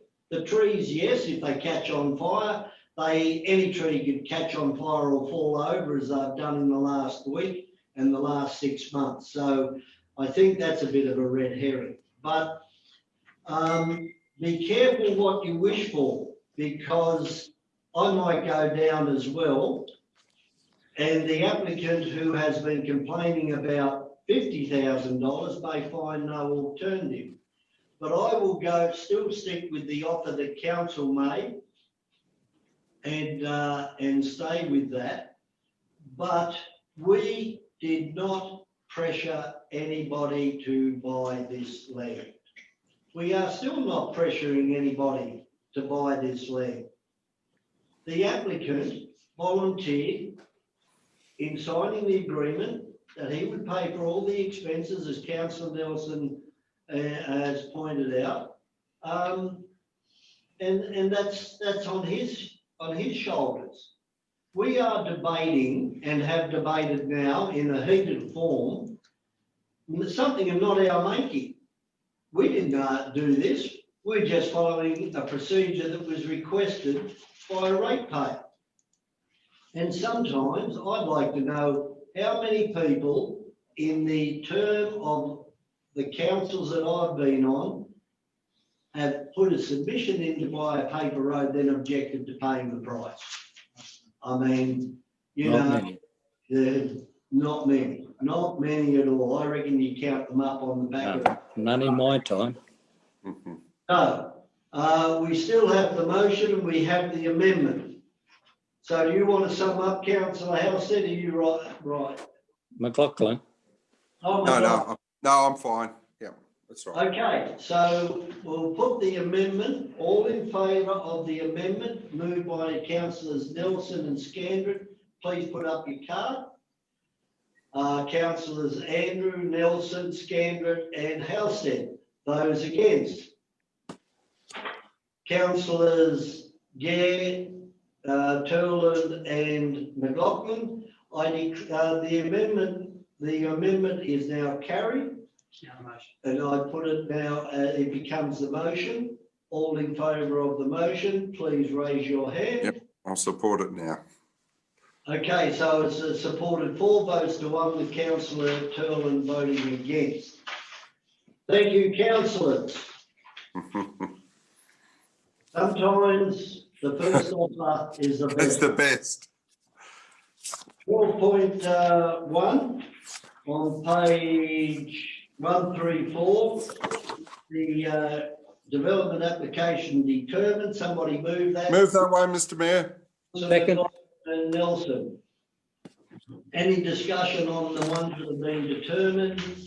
Put it, all in favour, those against, carried. 12.2, development applications received. Now Move that way. Moved Councillor McLaughlin, seconded Councillor Nelson. Now, we had the information, and please look at the recommendation. Read the recommendation before it's put. It's item 40 there. Yes, it is. Thank you. No, excuse me, Mr. Mayor. Item 26 and item 27 could come out. Yeah. That was just a question about me saying that with dual occupancies occurring, there's more traffic on the road. That's all. It was a point I made. Thank you, Councillor Nelson. So that was just a point, so that can come out. Anything else, councillors? Yeah, that's good. Moved by Councillor McLaughlin and seconded Councillor Nelson. Is there any discussion? Can we put it, all in favour, say aye. Aye. Aye, good, carried.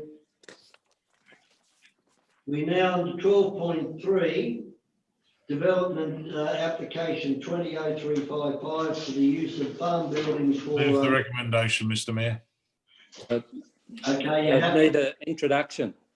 Yeah, introduction. Introduction. Mr. Wilton, if he's handy. Through the chair, the purpose of this report is to consider DA 200355, which seeks consent for the purposes of utilising an existing farm building and its immediate surrounds for auction sales of antique furniture and old wares at 4980 Illawarra Highway, Robertson. The land is zoned E3 Environmental Management and the use of the site for the purposes of auction sales is prohibited. However, the application seeks permissibility by virtue of clause 2.8 temporary use of land and seeks to comply with the relevant provisions of the clause. The proposed development includes 2 auctions per year over a 5-year period, with the auction view days being Friday and Saturday from 10 till 5. And Sunday also has a pre-auction viewing between 9 and 11 a.m.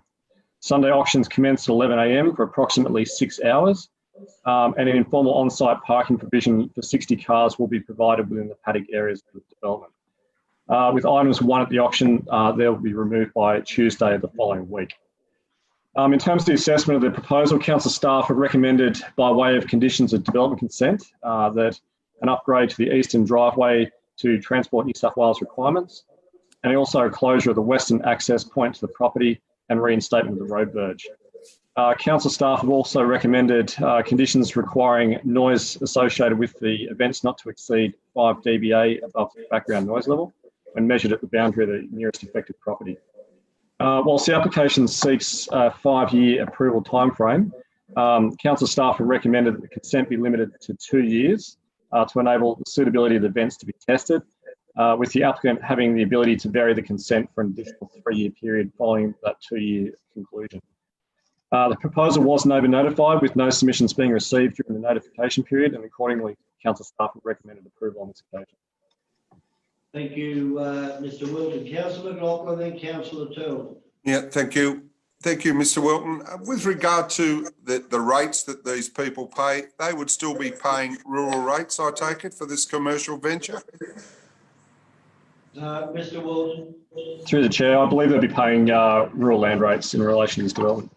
And this is, as you said, operating under temporary use? Mr. Wilton. That is correct. It's utilising its permissibility by virtue of clause 2.8, temporary use of land in the LEP. Okay. Any Councillor Turley? Can we put a clause in here that doesn't allow it to happen over the Burrawang Easter Festival?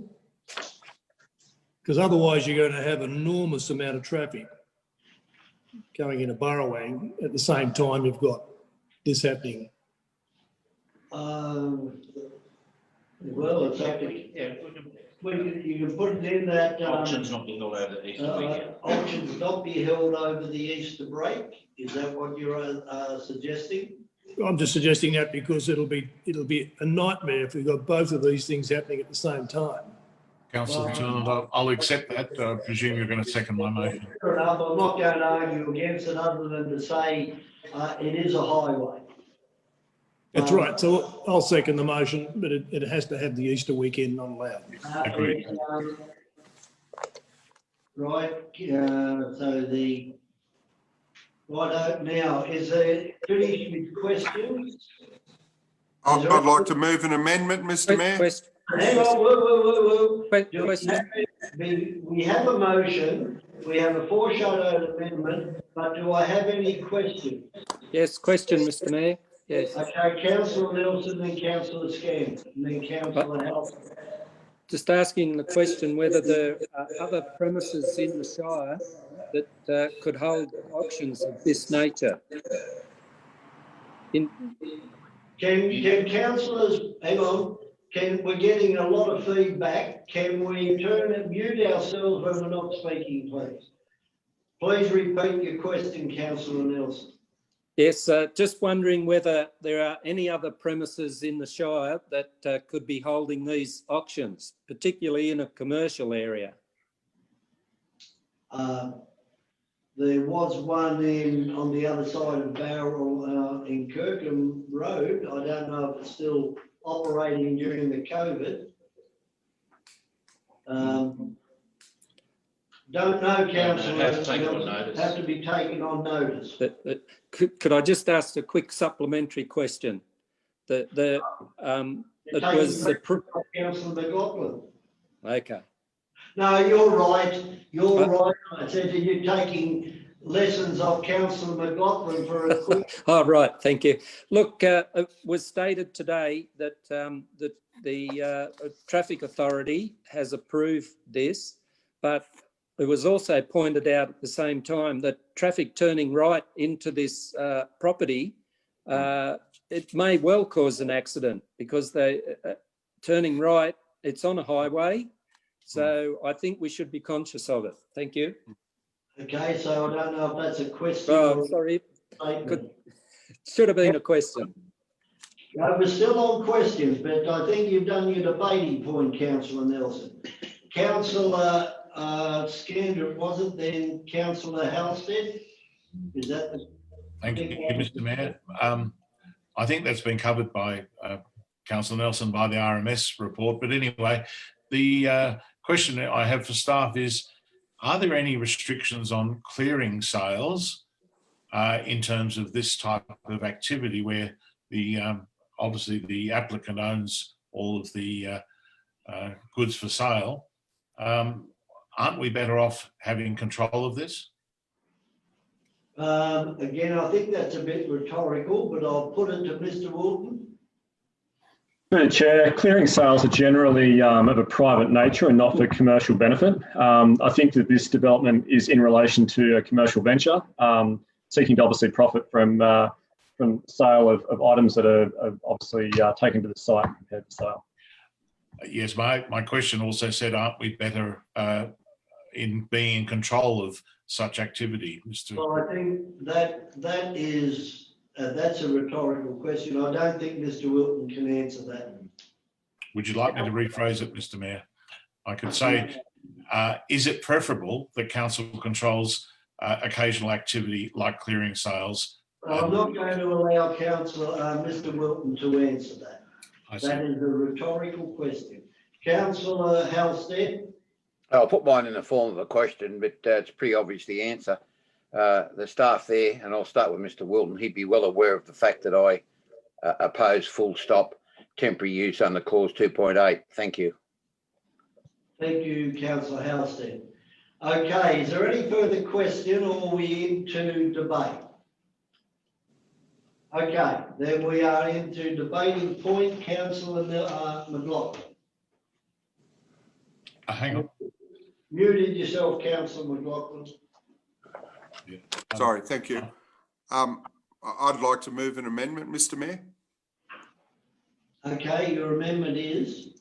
My amendment is along the line of Councillor Halstead with regard to option 2. Council determine the development consent by way of refusal, and I'll nominate that refusal that this is not in a commercial zone.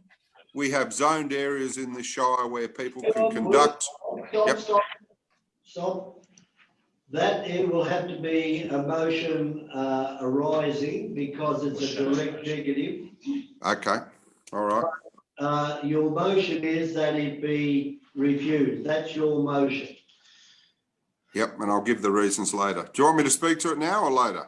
Well, no, not at the moment. Okay. Do you have a seconder? Well, he can't put it up at the moment, Mr. Mayor. No, he can't. Well, we know you've got a seconder when it comes up, but you can't speak to it because we're debating the motion. So he can only put his foreshadowed motion if the motion before council is lost. Okay, can I speak against the motion then? McLaughlin, I want speakers for the recommendation. Okay. Well, you could allow me as the mover. You can speak to it, Councillor Scandrett, if you wish. If Councillor Turlin doesn't want to speak, you have the right to speak. Well, I'm the mover, Mr. Mayor. You know the rules. Anyway. Oh, you did move it too. So yes, Councillor Scandrett. Yes. Councillors, I think it's good that we have control of this activity. You have clearing sales regularly around the Shire. I know that I go to a whole bunch of them, and they are well attended, and they bring visitors to the Shire as well because people look for barn finds and the like. I mean, Mr. Mayor, you'd know the joy that some people get out of those sort of acquisitions. We have had a previous activity request for a auction house in Braemar some years ago. That was not supported. It was interesting, the dialogue on that. But we do clearly have a lot of visitations down here for collectibles, if you wish. And I guess it's going to be something that, and that's why I agreed with Councillor Turland, that will have some traffic there. But that's why I'm glad the RMS have assessed it and supported it, as have Water New South Wales and the like. So it's a sustainable activity at this level. That's 2 a year under temporary use. I wouldn't have supported 5 a year under temporary use at this point in time. I certainly wouldn't, but I'm interested to see how this will go. Having said that, I went to a clearing sale not far from this only a couple of years ago, which was hugely attended and had a lot of vintage farm equipment and the small goods that people acquire over the years. And again, it was a very good activity. The local community benefited from it because there were contractors loading, there were sausage sizzles provided by the local scouts, I think, from memory. And of course, there was employment galore in terms of transport and everything else. So I think it's workable as it's been put forward. We got a review opportunity there, and we are in control of the event as it goes forward. And I note, councillors, that the RMS have insisted on an alteration to the driveway to make it more safe and visible. I think that's a good outcome. Cheers. Thank you. Thank you. Councillor McLaughlin. Thank you, Mr. Mayor. I'll be speaking against the recommendation. And I'll state that by saying that there's a difference between clearance sales and commercial ventures. As we appreciate, a lot of people would like to carry on businesses in rural zoning where they pay minimum rates. We do have areas in the Shire which are zoned, and I've been to auction sales on Kirkham Road. This is what council has set up, zones where business operates. And as Mr. Wilton said, that this zoning really does not allow for a commercial operation in this zoning. It's only allowed under 2.8 temporary use. I think you know my feelings on 2.8 temporary use. They coincide very strongly with other councillors, Councillor Halstead in particular. And I thought we had a policy with regard to 2.8, that it was something that we were not going to use. 2.8, in my mind, is for someone having a stall or something at a local school for something, not a commercial venture like this.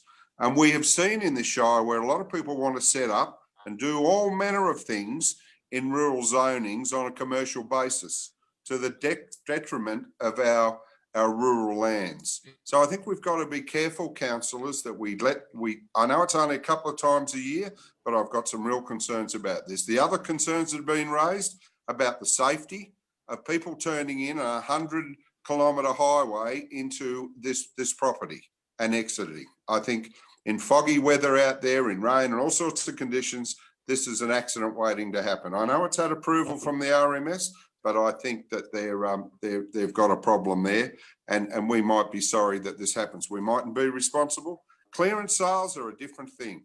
People can do a clearance sale, but when someone goes into business to operate a commercial venture, it should be in the right zoning and they're paying the right rates.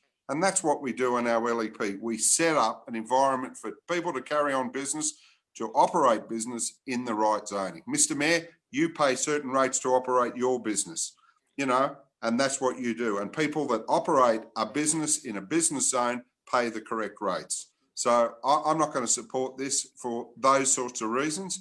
And I think it sends the wrong signal to the community that, it's open slather. You can come here and do what you like. Well, our LEP says it's prohibited, and that's how it should be. Thank you. Thank you, Councillor McLaughlin. Any other speakers for or again? Councillor Halstead. You muted yourself, Councillor Halstead.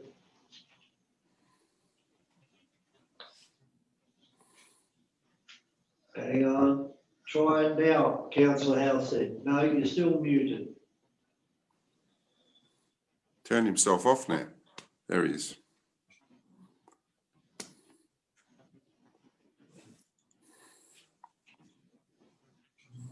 No, Just press it once, councillor Halstead. He's not, he's pressing the camera. Is he pressing the camera? We think you're pressing the camera button, councillor Halstead. No, I full well know what I'm doing, but it's right. We got you now. Yep, I know what I'm doing. That's the right thing, but for some reason it wouldn't do it no matter what. Look, it's well known what I think about clause 2.8 temporary use. I think it was a Pandora's box opened by the current state government, and quite frank, it's one of the most inept provisions ever put in a planning document in terms of enabling people to carry out what is exactly what Councillor McLaughlin said, carrying out a business venture in any other zone other than business. That's really what we're talking about. Some sort of pursuit which involves commercial use or commercial gain on whatever it is. Rural land, residential land, you name it, temporary use. Look, you know, from a pure social point of view, and looking at 2.8 in great detail, we need to be very careful while we use this. And, you know, there's been a number of cases dealt with. And quite frank, I don't know why they're not referred to every time someone takes it to court. They seem to be arguing on other grounds, but the Hawkesbury case is famous. Look, this is just not on as far as I'm concerned, and I can't believe that the RMS has gone along with it, not approved it, but gone along with it. In other words, not disapproved of the use. But we as the determining authority should be very careful about all of these. And I know the council here has done, well, approved of a number of other operations under this, and I find it extraordinary. Having said that, I must say the effort to reduce it down to 2 from 5 was certainly commendable from the town planning staff, but quite frank, outright, I oppose it, full stop. Thank you, councillor Halstead. Any other speakers? Yes, Mr Mayor. Yes, councillor Nelson. Look, all I will say is Councillor Halstead and Councillor McLaughlin have summed up my position beautifully. Thank you. Good on you, Peter. Thank you, councillor Nelson. Councillor Scandron? I'm ready to sum up, Mr Mayor. Yes, you have the right of reply. Oh, I thought you were going to speak. Okay. I'm listening to the debate.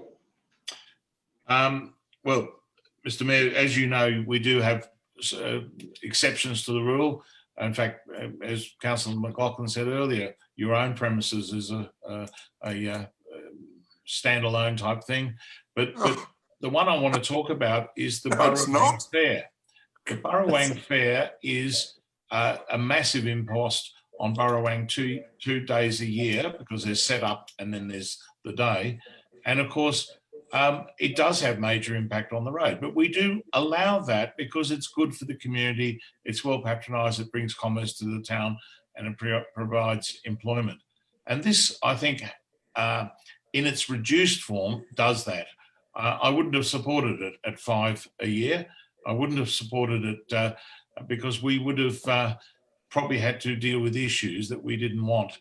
Now, one of those would be the frequency of setting up and taking down, because we've pointed out that that is actually quite substantial. But I think that 2 a year covers that. That's why I was happy to take Councillor Turlin's amendment, because it also made sure it was not on or in the shoulder period of any other events like the Burrawang Fair. But, you know, we've got to look at other activities for this shire that bring commerce at a low, sustainable, non-permanent way. Walking around our new walking trails, or soon to be signposted, that's a good way of doing it. But accommodating people here. And if we refuse this, then the applicant could technically have a clearance sale out there of goods that they own, and we have no control over it. And my point is here, councillors, I think we're better off having control of this event. There's not a lot of opportunity for other locations for large premises for these type of events. As I say, there was one in Braemar applied for a while ago, and that wasn't supported.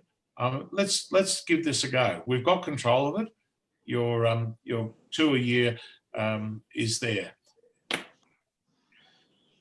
Thank you. Okay, then we put all those a favour of the motion, please raise your card. Councillors Turland, Scandrett, Andrews and Gare. Those against?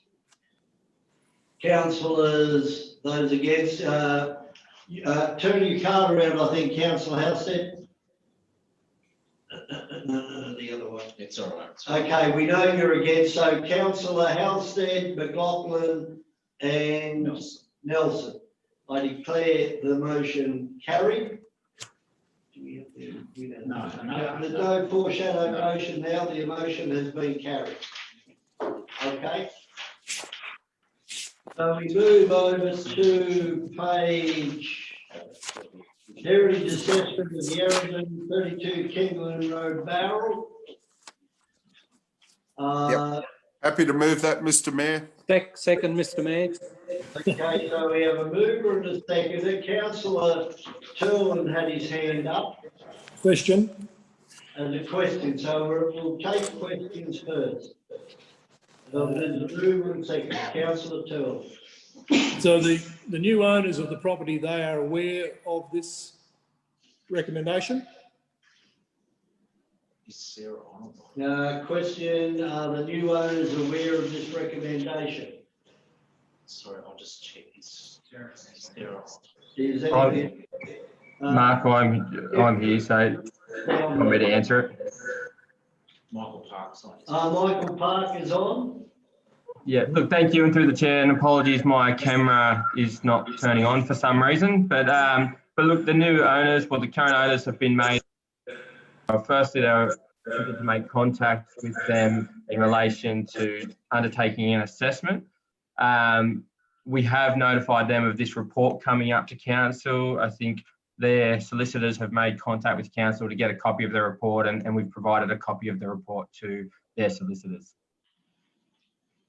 Councillor Turland, you're still muted. What is their comment to the lawyers? What is their comment about listing it? They didn't provide any feedback. They simply just requested a copy of the report. So we've provided that copy of the report to their solicitors, and we haven't heard anything back in response. Okay. Thank you, Mr. Park. Is there any other questions? Then we are in debate. Councillor McLaughlin. You've muted yourself, Councillor McLaughlin. Yep, thank you. No, I think someone else muted me, but anyway, I'm back on. Thank you, Mr. Mayor. Look, it's a very good report. It's thorough. Councillors, just to let you know, the majority of the Heritage Advisory Committee did visit this site, along with a lot of the neighbours that are concerned with regard to this property. It was well known by the neighbours that the old gentleman that lived there had been approached on many occasions by developers to sell his property. He was insistent that he wanted this garden and this home not to be split up. And I think he requested that, and he certainly told his neighbours that. His neighbours were very concerned when the property is passed on to a daughter, and there are rumblings that it could all be destroyed. As you can see in this report, it abuts our heritage conservation area.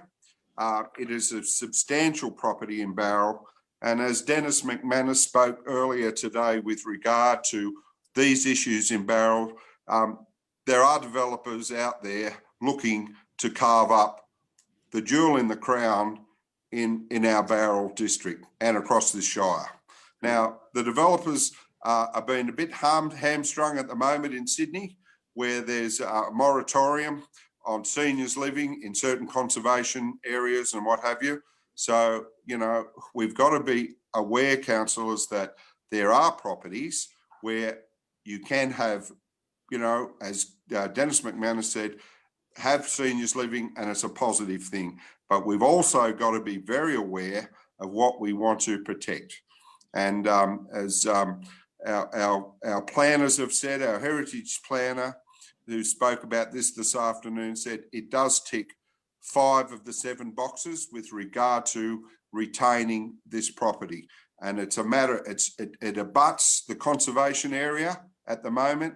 It should have been included then. I don't know how it missed out, but now's our opportunity to put an interim heritage order and the opportunity for the developers and the community to comment, because it'll be out on exhibition for 28 days, as we've been made aware, that the community will be consulted, as well as the owners. So if they've got any objections to this, then they will put them forward. But councils, on its merit, face value, this is a property that was probably built by Alf Stevens. We can't really confirm that at this stage, but it is a very beautiful property. And if you've read through the report, you can see that the gardens were on the front page of Women's Day from any time. Back in the 60s, early 60s, it was part of tulip time when it first started here, Gary, when you and I were little boys, and we used to see people flock into this town to be voyeurs and look at all the beautiful gardens in our beautiful town and district. So councillors, please support this, because we can't afford to just keep losing properties that need to be protected. I'll leave it at that and sum up if I need to. Thank you, Mr. Mayor. Thank you, Councillor McLaughlin. Councillor Nelson.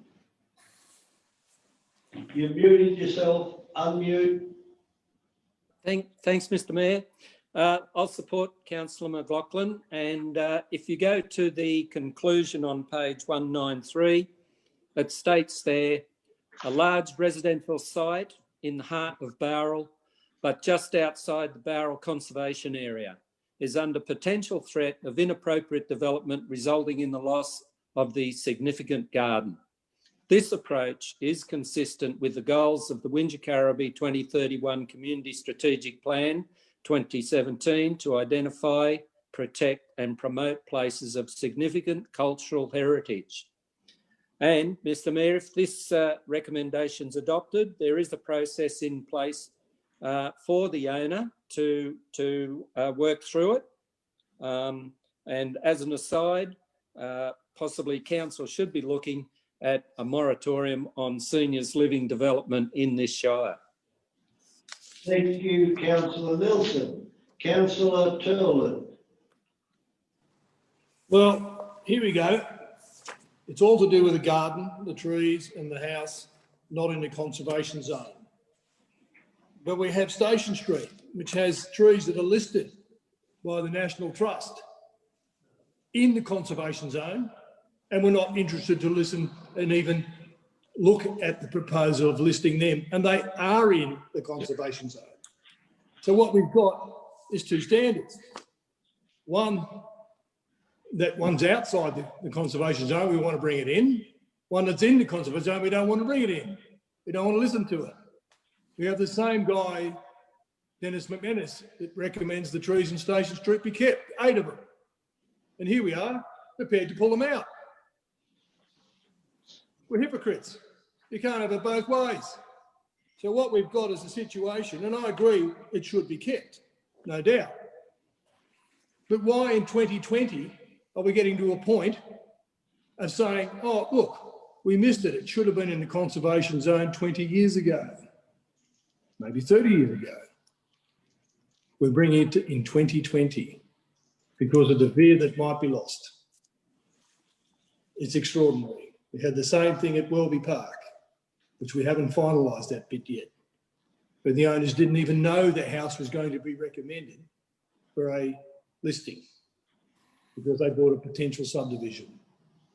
We have another issue of an old building in Moss Vale that a bloke bought off council to turn into a car park. And we have a bunch of heritage listing people that want to keep a horrible house in Moss Vale in a commercial zone, that's not listed. A bunch of hypocrites again. Oh, point of order. Jesus. I asked that be retracted. Opinion, Councillor Turlin, but please don't, you can't say that people are hypocrites. It is your opinion that some people may be hypocritical. Okay. Any other comments? Then I will put the recommendation as moved by Councillor McLaughlin and seconded by councillor Nelson. All in favour, please raise your card. Carried unanimously. Well done, councillors. Well done. 12.5, page 194, proposed amendments to Code of Meeting Practice. Councillor Turlin, question? Question first, if I may. Councillor Halstead. And I'll move option 3. The question is, in the Code of Meeting Practice, which you have a copy in the system here, on page 6, the whole document only mentions questions with notice.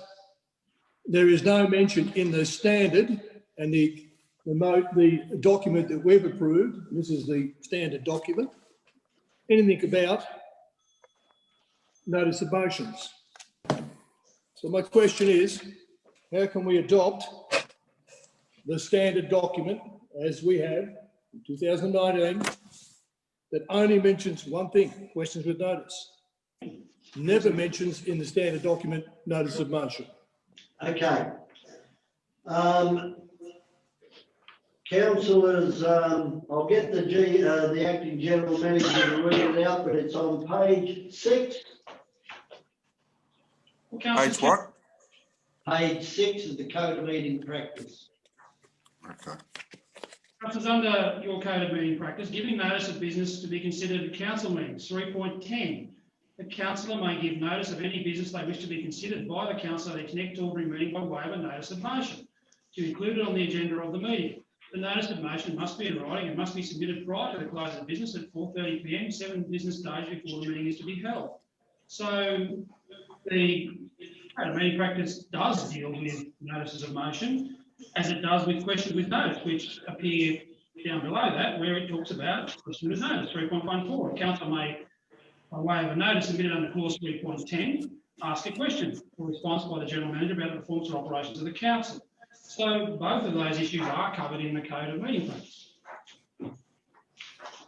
And just to verify, I have spoken to the Office of Local Government before I brought it to Council. Councillor Scanford. Mr. Paul, I think. Mr.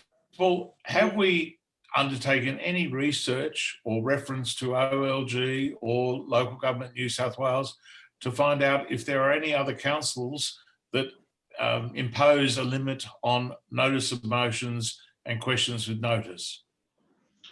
The answer to that question, Councillor Scanlon, is no, because we've not been asked to. And I guess it may be relevant, but at the end of the day, each council makes its own decision about its Code of Meeting Practice and how it operates. We have to comply with the model code. We can't remove anything from the model code that takes away from the model code, but we can add to or alter as long as it does not take away from the model code. And that's what we're doing. Yes. Well, thank you, Mr. Paul. The answer was no, you haven't. And I get that. Thank you. Wasn't asked to, Councillor. Okay, thank you, councillors. Where's Councillor McLaughlin? Councillor Halstead. Yeah, look, I'm well aware of the process of this government, which is bring out a model code for whatever it is, code of conduct, code of meeting practice, you name it, code for this, that or the other. And it's always intrigued me as to why they don't just bring out a code of conduct or a code of meeting practice. But, you know, they enable this sort of free movement within the processes to ensure that council can vacillate whatever it is they're looking at to suit their own circumstances. I don't see a great problem with the current arrangement. There might be those here that don't want to sit through 2 or 3 additional notice of motion or questions with notice. But, you know, to go to this extent to what I consider to be, quite frank, is an erosion of the democratic process, and I'm sure the ratepayers of this show will think the same thing, that, you know, one of the few methods that the council has to, or councillors have to bring issues before the council is either of these two. Now, quite frank, I think it might have been Councillor Turlin said he was interested in number 3. I'm the same, but you know, if it's going to be carried, I just find this as an extraordinary move by a minority, or might be the majority of the council, I don't know, that, wants to stem freedom of speech. It's as simple as that. Okay, thank you. Councillor Nelson. And then I'll just unmute myself, Mr. Mayor. Could the acting general manager confirm that with our code of meeting practice, technically, when we do not get through the business of the meeting on the night, should we not meet again the next Wednesday night to complete the business paper? Through General Manager. Look, Councillor Nelson, that is something that this council has done in the past. It's an option, but at this point in time, we roll that agenda over. And the normal practice is, whatever those reports are or outstanding matters, whether they're questions with notice or notices of motion, they get to the front of the agenda if there are other questions with notice and notices of motion. And that's how we've dealt with them in recent times. In the past, we did, at the request of the Mayor of the day, have an extraordinary meeting on the following Wednesday, yes. Or alternatively, you don't close the meeting off and the meeting stays open. And you're right, Councillor Nelson, you can do that as well. You can adjourn the meeting and re-adjourn the following Wednesday. Yeah, absolutely correct. The reason being, because of the COVID and everything else, we haven't done that, and I'll stand by that. But the amount of notices of motion and questions with notice, and remembering this goes out on exhibition, it'll be up to see what responses we get from the community. And it can always be reviewed. It can be reviewed at another time when maybe the amount of notices of motion and questions with notice maybe have been reduced.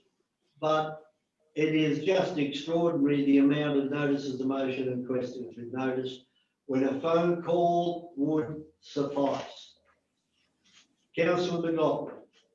Thank you, Mr. Mayor. Look, just following on from Councillor Nelson there, really. There have been times recently where we have not got through the business paper, and it does carry over. Now, whether this is done for political reasons or what have you, but I find that I think that's a problem. I know I put in a couple myself, but of notices of motion or questions occasionally. But I think I can operate quite happily under what's suggested here. I agree that a lot of the times I will pick up a phone and I will ask if I see something that needs an answer to. I will certainly ask the question of management straight up, and I think most managers know that I do ring them. So, order, Mr. Mayor. No. Yeah, we're in debate, are we? No, Councillor Turlin hasn't got a seconder yet, and this was questions. I'm happy to second Councillor Turlin's, but I just wanted to point out that you're not operating under the code of meeting practice, Mr. Mayor. Okay. Thank you, Councillor Scandron. So, all right. We're in debate. After the questions. We're in debate. Point of clarification. I thought we were debating. Sorry. Yeah. Councillor Nelson. Just with the motion, could the staff check that's okay? Councillor Turlin has moved that it not be indoors. But he's moving that the draft Wingecarribee Shire Council Code. Okay, that's probably in order then. Yeah, that's. We'll get rid of 1 and 2. Yeah, we're keeping that in case there's an Well, it's going to confuse them. Just unhold. Okay, the other one that has just been deleted now, that will have to be a foreshadowed motion because it would be a direct negative. So I will move from the chair that a foreshadowed motion, subject to this one being either carried or defeated, be put forward. Okay. So Councillor Turland, I can't hear you. You're on mute, Councillor Turland. You're on mute. Your foreshadowed motion should not be on the screen yet. Correct. You know that. It can be because that was the motion and that was put up. It is. No, it is not. You have a motion to debate first before you bring a foreshadow. If yours is defeated. Thank you. Now, as I don't have a seconder, so I can't speak to it. Councillor Andrews. Okay, Councillor Andrews. I second yours. Oh, No, right. you No, we can't can't do it yet. Okay, right. We will put Councillor Turland's motion. I would like to speak. Councillor Scandron. Thank you, Mr. Mayor. And it's only this meeting as others where you've said, no, you can't put a foreshadowed motion up. So, No, you can't second it. You can't put it on the screen, Mr. Mayor. Excuse me, that. Okay, that was my point of order. But anyway, speaking to the motion by Councillor Turland, yes, look, here we are again. To me, this is the death of democracy again. I stood for this council to make sure that people were accountable, council was accountable, staff were accountable to the general public. And guess what? We got rid of questions from the public. Councillor Nelson would remember those. They were often quite firm, but they were robust and people, were able to ask those questions. So what's happened since then? Well, people come to us and say, I can't do questions from the public. Will you ask this question in the council? They want it on the record. And here we are, we're being gagged. I mean, I'm sorry about this. This is the death of democracy. We are dumbing down democracy in this council. And the next step we'll have is that you'll have to just put it in writing and we'll get back to you. Well, as I said previously, I've done 450 council requests this term in 3 years. I would believe that.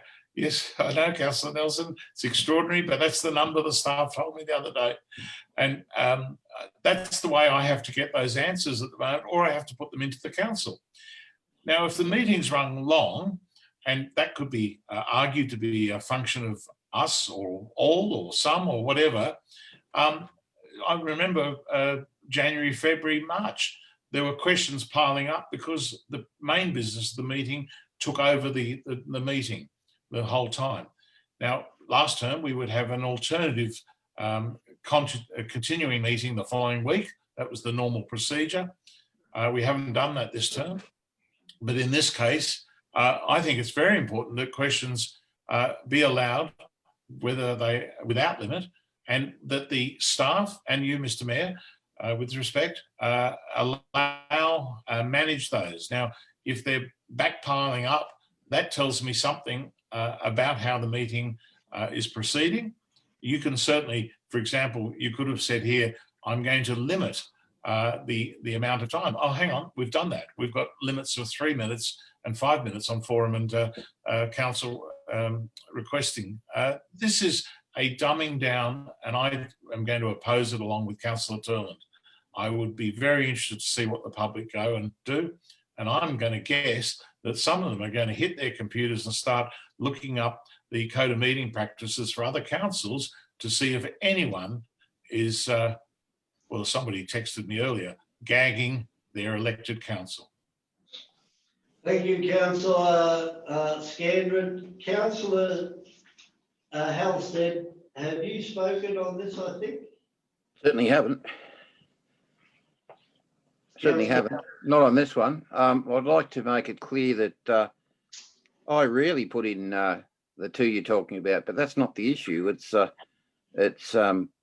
if you like, gagging the councillors or those that might wish to put a notice of motion up. But I hope your statement, which I found quite inflammatory, that you've consulted with OLG on this was to intimidate us. I hope that's not the what you were trying to hint at, because I certainly am very concerned about it, and I certainly hope when you spoke with him, he didn't defame me. But I'm very concerned about due process and, quite frank, making sure that people are not denied natural justice, and that's what this is. So I'm not going to go out there and wave flags in the street, but I just find this unacceptable. Am I surprised that OLG would agree with the move to change it? No, I'm not, because they've made this just another example of where they have a basic structure in terms of their model, which I agree with their model in every case. And I think they should just be, quite frank, more forthright and come out and say, this is the code of whatever it is. That's my view on it. And then it takes out all doubt about whatever a council is going to put in or whatever, that it's not inconsistent with the model to start with. So whilst their proposition may be meritorious, I don't think it's necessary. However, there might be others that disagree with that.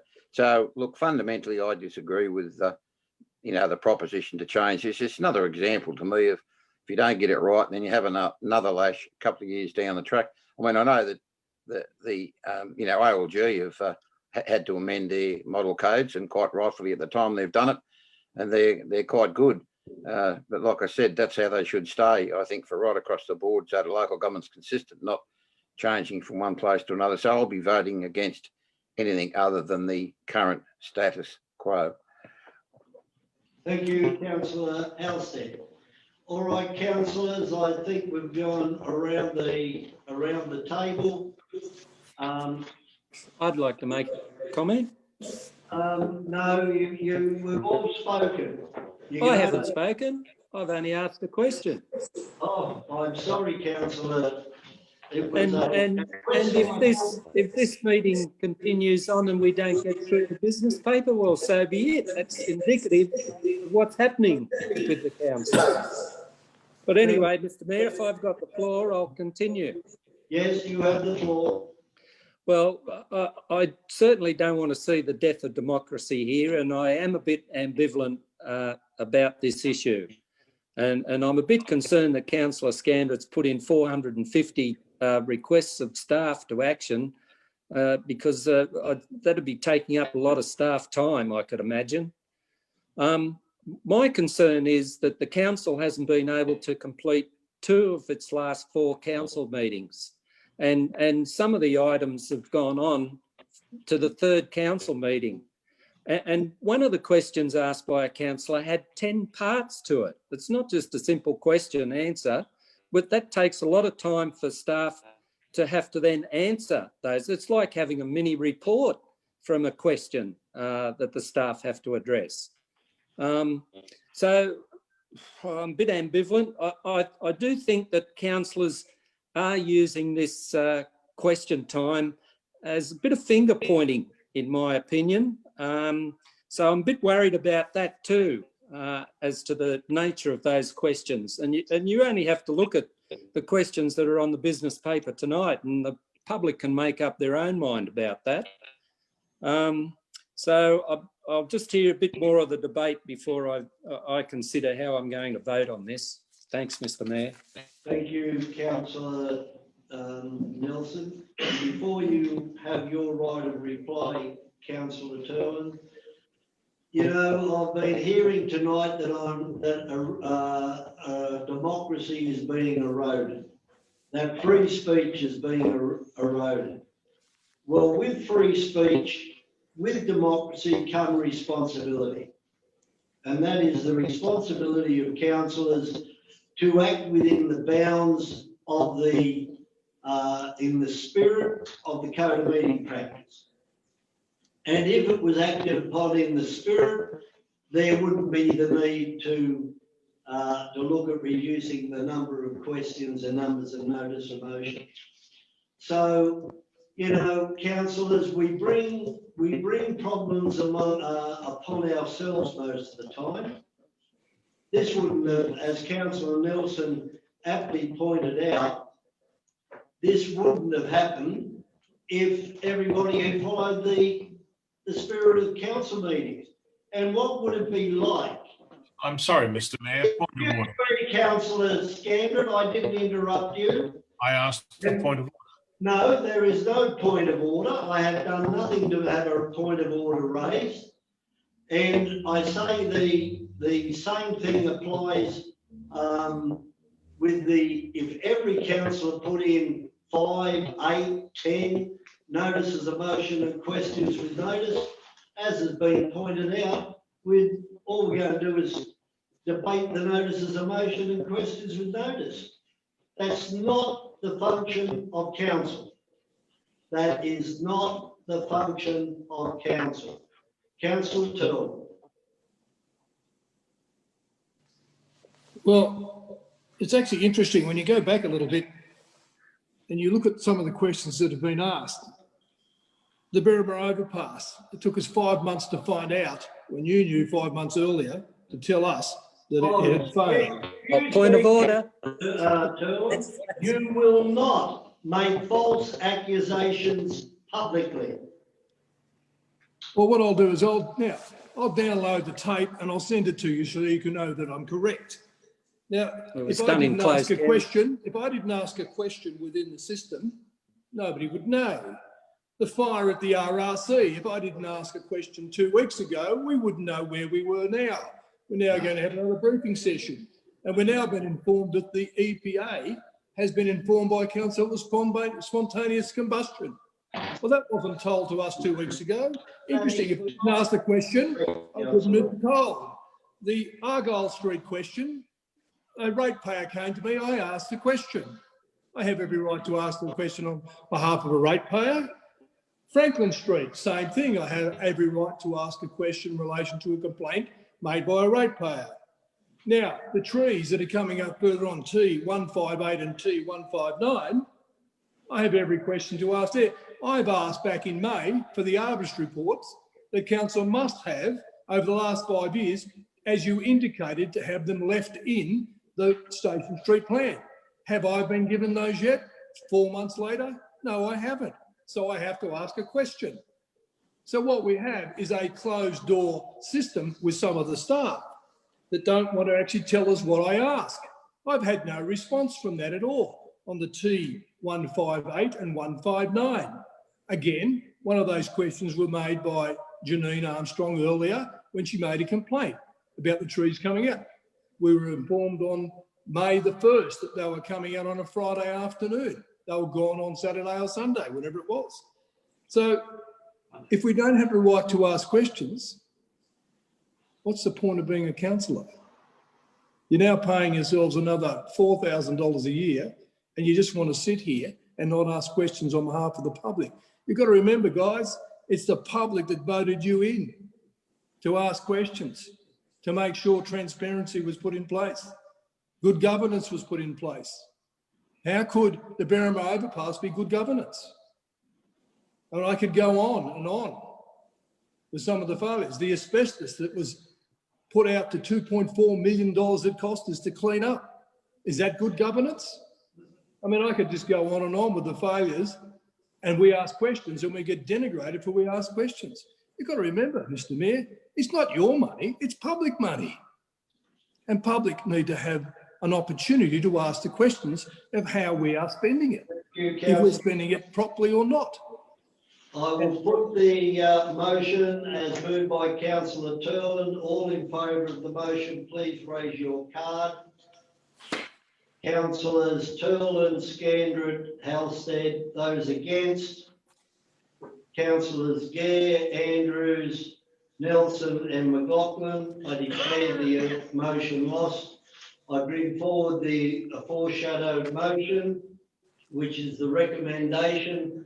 I'll put that all in favour of the foreshadowed. Wait a minute, this hasn't come up. It hasn't got a seconder. Oh, yes, and Councillor Andrew said he would second. So I'll put that all in favour of the motion, please. And Councillors Gare, Andrews, McLaughlin, you're not voting, Councillor Nelson? I'm going to vote against it. Okay. All those against? Declare, well, hang on, councillor Halstead, are you voting against or Turn it for? around, councillor. Turn it around, councillor Halstead. You'll have to turn it around, councillor Halstead. How do I turn it around, Mr. Pepping? You seem to know everything. You turn Turn the your card card around around. so we can see the cross. Yes. That's then it. Turn it, Ah. yeah. So those against the recommendation, councillors Turlin, Nelson, Scandrett and Halstead, I declare the motion lost. There is the status quo remains. We move over to Local Government Conference 2020. Mayor of the day. I'd like to move a motion, please, Mr. Mayor. Yes, councillor Scandrett. Yes, that for 2020, the council not attend. Oh, hang on, we've jumped. No, you've jumped one, 12.6. 12.6, Mayor and Deputy, oh, sorry, yes, Mayor and Deputy Mayor elections. So Question? Councillor Turlin. This is the same date as a council meeting, I understand. That's what is the 23rd. Yes. So the problem I see here is that if we're all on Zoom and you don't become the mayor again and you're sitting there in the chair and somebody else becomes the mayor, what happens? The thought processes there would be that we would hold it at maybe 1 o'clock. And then the meeting be adjourned until the normal council meeting, and then the mayor of the day takes the chair. So what you're trying to tell me is that somebody has to drive wherever they might be to get there by 3:30 if they're elected. It doesn't necessarily have to be in this. Well, the mayor doesn't have to be here, but it would be appropriate that they were. Well, somebody has to chair the meeting. It can only be the Yeah, mayor. I'll run across the road. Yeah, but you don't have to be here. But my thought is that because of the problems we have getting everybody hooked up, it would be better to just have it on the day. It's up to the council. If you want to have it on a Tuesday afternoon or a Thursday or whatever, that's fine. I've got a motion there, Mr. Mayor. Councillor Nelson. I've sent a motion in and I distributed to councillors. So that's correct. If the staff want to put it up for consideration, they could. I'm saying that we have an extraordinary meeting. Get it right away from the. If councillors are happy to have an extraordinary meeting, that's fine. I think so. Can I question still, in the extraordinary meeting, are we on site as one or are we on Zoom? Well, according to the Office of Local Government, they have issued an instruction last week that if you are voting by secret ballot, every councillor must be present. If you are voting by show of hands, then you don't have to be present. And that's why I'm saying open vote in the motion. Yeah, well, that's what we're discussing now, to determine whether you want open voting, preferential or closed voting. So what's the last date that you can call for this election? This is getting to, we're working on the same date 2 years ago, which I think was the 24th. The reg says that the mayoral election has to be conducted in September. That's all it says. It has to be conducted in September. It's a nominal 2-year term, but the reality is that's not a literal, it has to be to the day, because you can't necessarily do that. The mayoral election must be completed and conducted in September. That's what the regulation says. Would I suggest that you bring the extraordinary meeting the week before the 23rd, because that's too close in case there's something happens on the 30th? Yes. Yeah, not a problem. Change that to Wednesday. There's no issue with what council decides. Well, I'm just trying to say that the 30th is too close to the end. Yeah, I'm happy. The 16th, I had that in mind as well, and I put it up. 16. Okay, very good. Yep. No Yeah, problem. that would be at 6, and you want to have it at 5 o'clock, 3 o'clock as normal? Well, my suggestion was taking a leaf out of Councillor Scandrett's book, in that if you have it at 6 p.m, the community can zoom in on the meeting and watch the election themselves. At 3:30, they'll all be at work. 6 is fine. Yep. 6 is fine. Okay, so if you want to have it at 6 o'clock on Friday, the Wednesday, the 16th. 16th at 6 o'clock. And what's the feeling on voting? Show of hands? Open vote, Mr. Mayor. Open vote? Okay, so Councillor Nelson is moving that it be on the Wednesday, the 16th at 6 o'clock. And it be by open vote. Happy with that? Yep. All right, I'll put that. All in favour, please raise your card. Okay, Councillor Halstead, unanimous, I think. Okay, we move over to page local government conference, which I jumped. By motion, please. Councillor Scandrett. And that is that council not attend the annual conference for the Office Local Government Association, sorry, in 2020. If you'll let me speak to that, I'll Do you have a seconder? Yeah, I'll second that.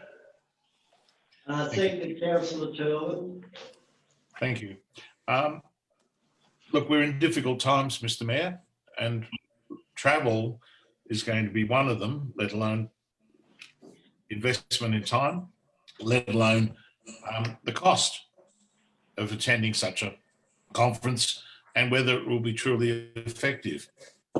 There's media this afternoon that the Premier is likely to shut down more of the state. So it's not going away, this issue.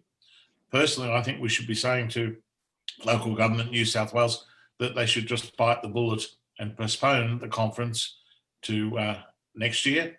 Maybe it will have to be abandoned or we just go straight to the 2021. Our ratepayers are hurting out there, Mr. Mayor. Small business in particular is suffering from COVID-19. And for us to send 4 councillors plus staff at a considerable cost up there, I don't know if any partners would be going, but that would be, to my mind, a really big issue for many ratepayers who are at the moment toughing it. So I'm saying we should not attend this conference this year. We should just say no. Thank you. Thank you, Councillor Turlin, then Councillor McLaughlin. Yeah, look, the reason why I'm saying we shouldn't attend it also, but if we do attend it, can we attend it on Zoom? Government are holding Zoom meetings with very few people in the Parliament. We know that, that's the case. We are on Zoom. Other committees and corporate bodies are Zooming. Why do we have to go for the conference? Why can't we just Zoom the conference? I'm just wondering if that could be checked out to see if it's available that we can just Zoom the meeting and stay where we are. If that's the case, the 4 parties can be on Zoom, watch the conference, and we could also, as you've mentioned here in your report here on the Wednesday, the 26th of August, Council puts their recommendations forward for motions, and then you would, or whoever, on 28th of September, would actually lodge those to the proposal for the conference. So if it could be done by Zoom, I think that's the way to go and not attend physically. Councillor, I'm happy to put something in about that as a... Okay, well, you put something in it. Look, I don't think they will be, you'd have to... It's impractical. Yeah, it's impractical. Can you just tell me why it's impractical? I don't know. Excuse me, Well, Councillor when we get in debate, I'll tell you. You asked a question. Yeah, I'm asked. No, what I've got is people interrupting me when I'm actually debating. The motion's moved and forward. I'm debating the issue, and I get interruptions, and then I get jumped upon. No, I'm just making the point. You said, you asked the question, can it be looked at whether you can Zoom? I'm answering the question. You have probably, I don't know how many people, but we'll say 900 delegates, and then you have to vote on each motion. It would be impossible to do by Zoom. So I'm just pointing that out. It might be impossible, but we don't know if that's the case, do we? We don't know. They didn't hold the national one because of that. Okay, I've got no dramas with actually what's being moved. You know, I don't think there's going to be a huge amount of debate. Councillor Halstead? Yeah, look, very simply, there are other professional bodies that are doing conferences, maybe not 900, but certainly 400 or 500 without any doubt. Exactly the way you were saying can't be done, or someone stated in there it's impossible or whatever else, but it may not be preferred, but certainly with respect to even regional conferences, if you want to call them that, for example, IPWA are holding, are all done by Zoom, as are the intention of them with, for example, their annual conference. So as unusual as it may sound, they are being held that way. And, 900 I'm not sure about, but I think we need to be careful about that, because to me, in these times, I think, one, there's very little chance of it happening for that reason, and certainly they can be logged up electronically to operate that way. Well, we've got a motion on the books that we not attend the local government conference 2020. Simple as that. Now, if you want to put in number 2, the council determine whether there are alternate ways for council or delegates to vote, then we can explore that. But remembering Western Australia doesn't have nearly as many councils as New South Wales, I wouldn't think. There's a lot of open space out there. But if we check that out, but I don't think anybody, I'll be surprised actually if they hold the conference. But it shouldn't be up to council to determine alternate ways. We should write to the. All right, well, we inquire as to what options are available. Council. Well, that should be the motion now. No, we should defer. No, LGNSW. Write to LGNSW seeking them to investigate options for online voting. Councillor Warburton, can we just get this motion up? And then if people want to move it around. Councillor Scandrett, initially, it's his motion. Mayor, I'm comfortable with that. I'll add the word physically attend in part 1, please. Physically attend after not. Physically attend. That's it. Okay, because I agree with Councillor Halstead. There are numerous large groups. I would think the JO, am I right, Mr. Pepping? They've been meeting on Zoom, haven't they? Through the chair, yes, that's right. I mean, the Canberra JO meetings and that are meeting through Zoom meetings, that's fine. The issue is about the conference is the motions. And if they've got 100 motions, and the national conference in Canberra that's held annually was not held, and the board dealt with the motions submitted by councils from across Australia. So that is an option for them to deal with. Indeed. Well, we've got that covered there for number 2 for online voting and conference motions. I guess you might want to add for presenting or submitting and voting on conference motions. Thank you. Councillor Move Turl. amendment. Councillor Turl. I think we need to add in your 4 and 5, so at least the councillors have the opportunity by the 26th of August on the opportunity, if we're allowed to do a Zoom meeting, that we can put our recommendations forward. Because we're going to run out of time. By the time you find out about if we can investigate the opportunity of Zoom, we need to have, by the 26th, our documents in place. All right, that number 3, that Well, 4 and 5 are there. Yeah. That's it. It's there. Done. I'll move an amendment.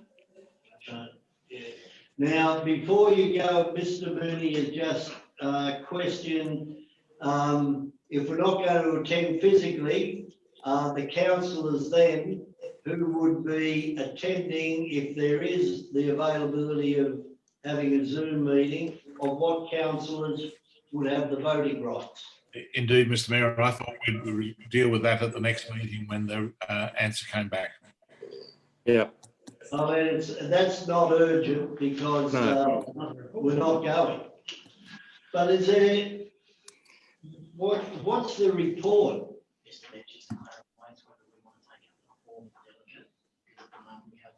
Yeah, well, that's have to be decided either.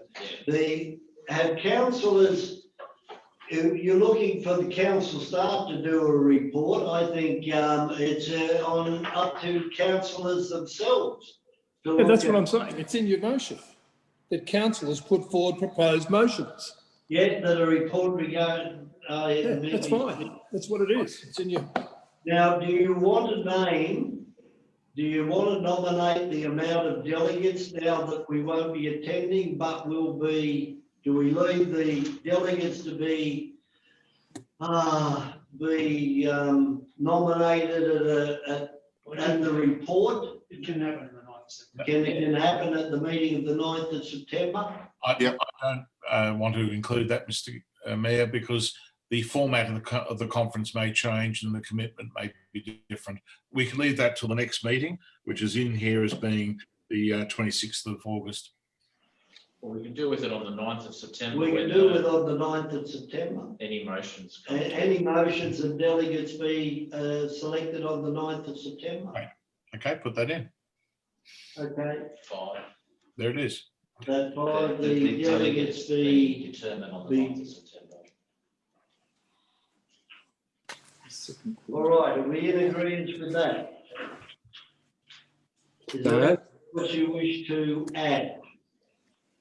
Then I'll put the recommendation. No, I've got an amendment. Hang on, there's an amendment. Oh, what's your amendment, councillor Nelson? My amendment is that council attend the conference, number 1, and then you can have. So number 1, I say that council attend the conference, and then numbers 2, 3, 4, and 5 are the same. That's a direct negative.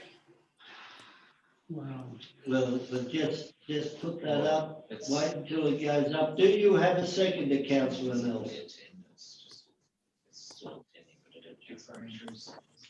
Councillor Andrews has got his hand up. You have a seconder? Well, I'll check with staff to see if it's a direct negative. my advice, Mr. Mayor, would be that both the motion and the amendment saying that you're going to attend. Yeah. One talks about attending in person and one talks about attending via Zoom or whatever. So it's probably not a direct negative. At the end of the day, it'll sort itself out in the wash. Okay, so no, it's not a direct negative. Councillor Nelson? Yes. Amendment, do you wish to speak to it? Well, Councillor Scandrett's the mover of the motion if he wants to speak first, but I can speak to the amendment. I'm asking you if you wish to speak. Yep, I'll speak to the amendment, Mr. Mayor. And the reason that I move that we attend is that only a short time ago, we were arguing about representing the community here by asking questions. Now, Mr. Mayor, we pay $30,000 to be a member of the Local Government Association and not to attend the conference is letting down all our community members, all the public. So that's why we have these delegates. Now, because we've moved into a higher grade, we now have four people allowed to go to the conference because we have 4 voting delegates because of the size of our council. So I agree that should stay.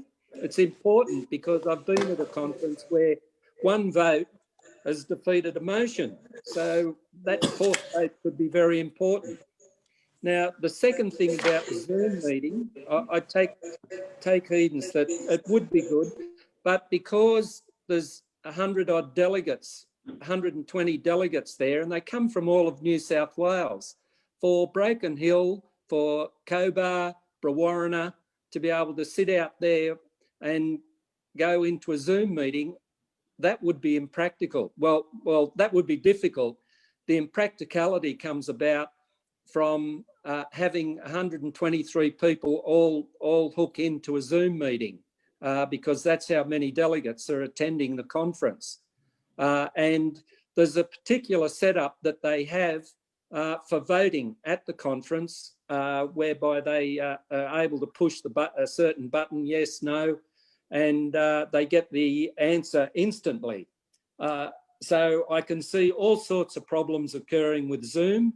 That's why I've moved the amendment. And I think that we should attend because we are a member of the Local Government Association and we need to get value for dollar and represent our community. Thank you. Thank you, Councillor Nelson. Any other speakers? Councillor Andrews and Turlin. Just in support of Councillor Nelson's amendment, it's incumbent on us this thing may not go ahead. I think most of you have mentioned that. And more than likely it won't go ahead, but it's incumbent on our council to attend. It's our responsibility. Councillor Scandrett mentioned travel, and he mentioned right at the end that the conference is not effective, or our attendance at the conference wouldn't be not effective. That's wrong. It's totally wrong. If you've attended the last 3 or 4, you'll find that these votes do come down to one that make decisions that do affect us. So I think it's important that we do attend if the conference goes ahead with the 4 delegates as been suggested. Thank you. Thank you, Councillor Andrews. Councillor Turlin and Councillor McLaughlin. You've muted yourself, Councillor Turlin. 4 councillors, 3 staff, 3 days at $250 each is about $6,000 to $8,000. Point of order, 1 staff.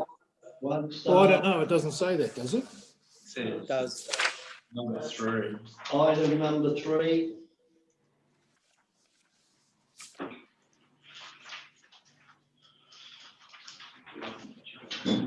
Councillor Turlin. Yeah, just working out what you said. 1 staff. Okay, so it's somewhere between probably $6,000, I suppose, plus time, I suppose, the petrol. Anyway, if we can Zoom it, I think it's much better off. I don't think it's going to go ahead anyway. I think it'll be stopped, but that's $6,000 plus that we should be keeping for the community at this point. I just don't think, I think you'll find a lot of councils aren't going to attend. I'd like to find out how many councils have already put their name up to attend. It'll be interesting. Thank you. Councillor McLaughlin. Thank you, Mr. Mayor.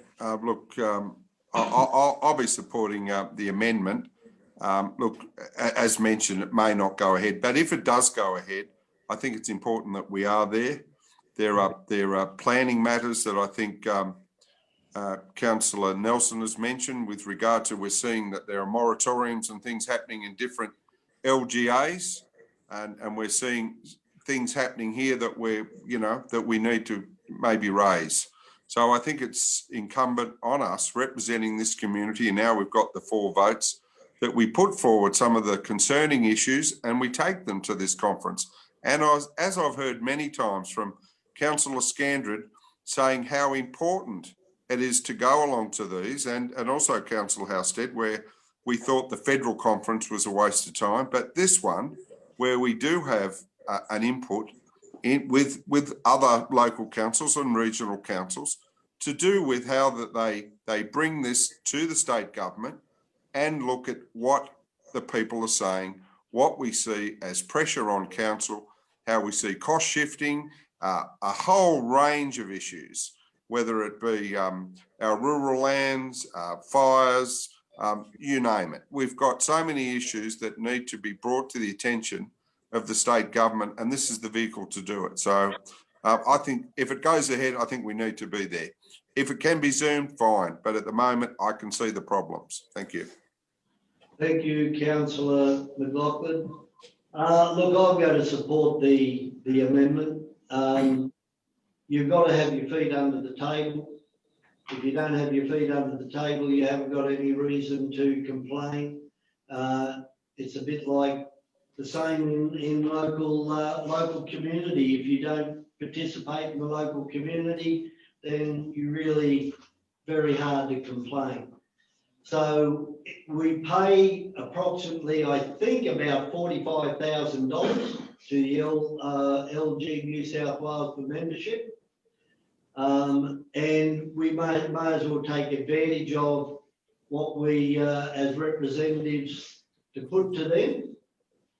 And if we don't, then, and something, we look at a motion and say, gee, we have been there, as Councillor Nelson had pointed out, well, you haven't got the right to make your voice heard. I do have comment, and we'll leave it until the 9th of September. I don't know about 4 councillors,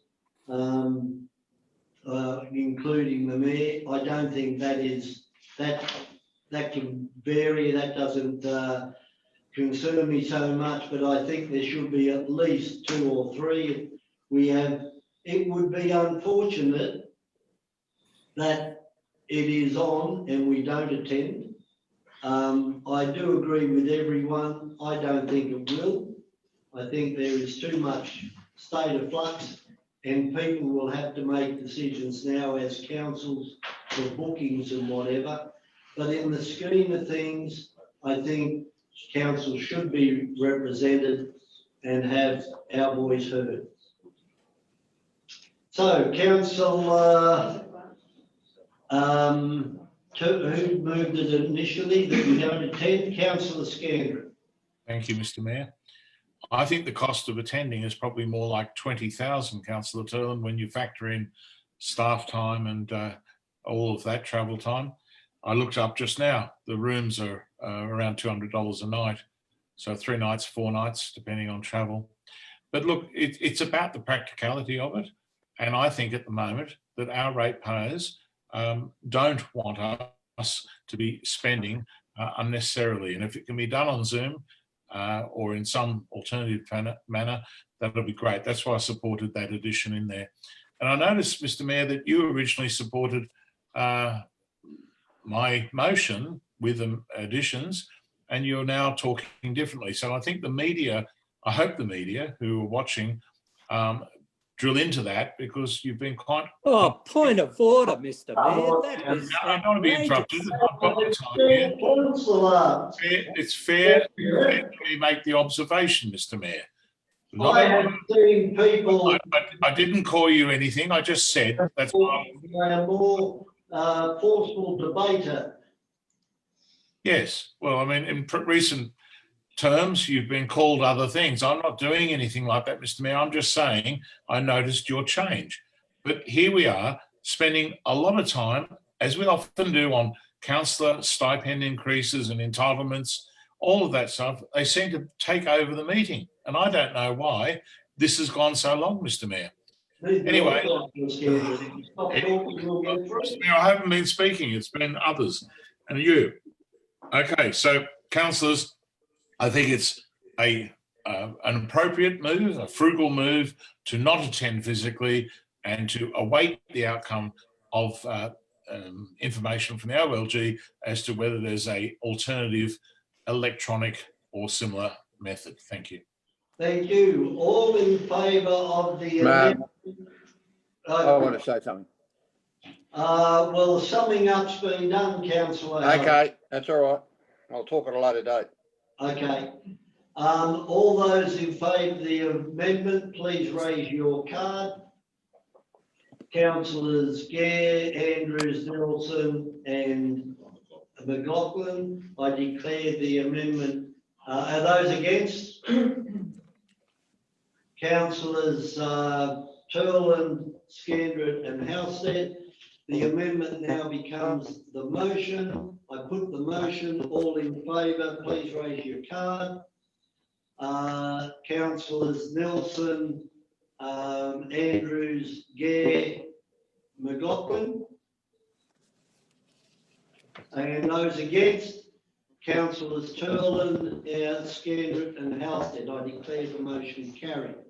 12.88, update on animal shelter. Okay, I'll hand this over to Nick Wilson. Is Mr. Wilton still there? Hello, Mr. Wilton. Yes, ma'am. Gotcha. The purpose of this report is to update the councillors on the progress of the capital replacement of the Wingecarribee Animal Shelter project. Councillors recall at the meeting of the 12th of February 2020 that it was resolved to provide in-principle support for the capital replacement of the animal shelter facility, and also that seed funding would be provided for the preparation of plans, and also a future report be brought back to full council for consideration. In compliance with the resolution, council staff appointed Therian as the principal contractor who prepared a detailed needs analysis to inform the design components of the project.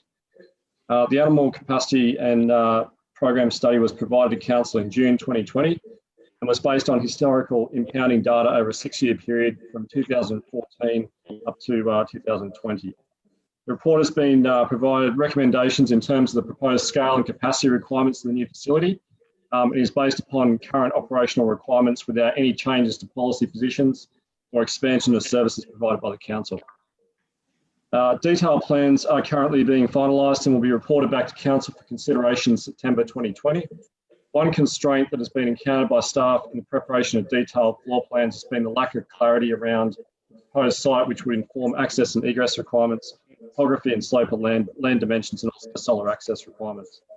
Property have been tasked with the responsibility of providing land options to planning, and it's expected that a report will be prepared and considered in closed council in the second quarter of 2021 financial year. Further certainty of the project was provided recently with the allocation of an internal reserve of 5.2 million as part of the 2020-2021 operational plan. Thank you, Mr. Wilton. Questions, councillor Turland?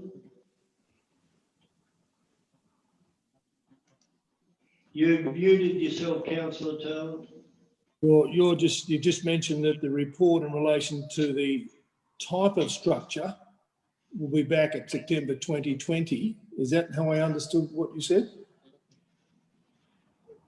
Through the chair, that is correct. Yes, we're seeking to put a report back next month. Yeah, so that'll be the type of report of where it's going to, but not where it's going to be built yet. That's going to be in the second quarter of next year. Is that what I understand? The second quarter of the financial year. So at this stage, we'll have detailed plans prepared in terms of the concepts, elevations, drawings and floor plan. And we'll put that up to council in September, but we'll have to wait until such time as property come back to us with appropriate land availability, which will be placed into closed council. Yeah, but the second quarter is what, April or June?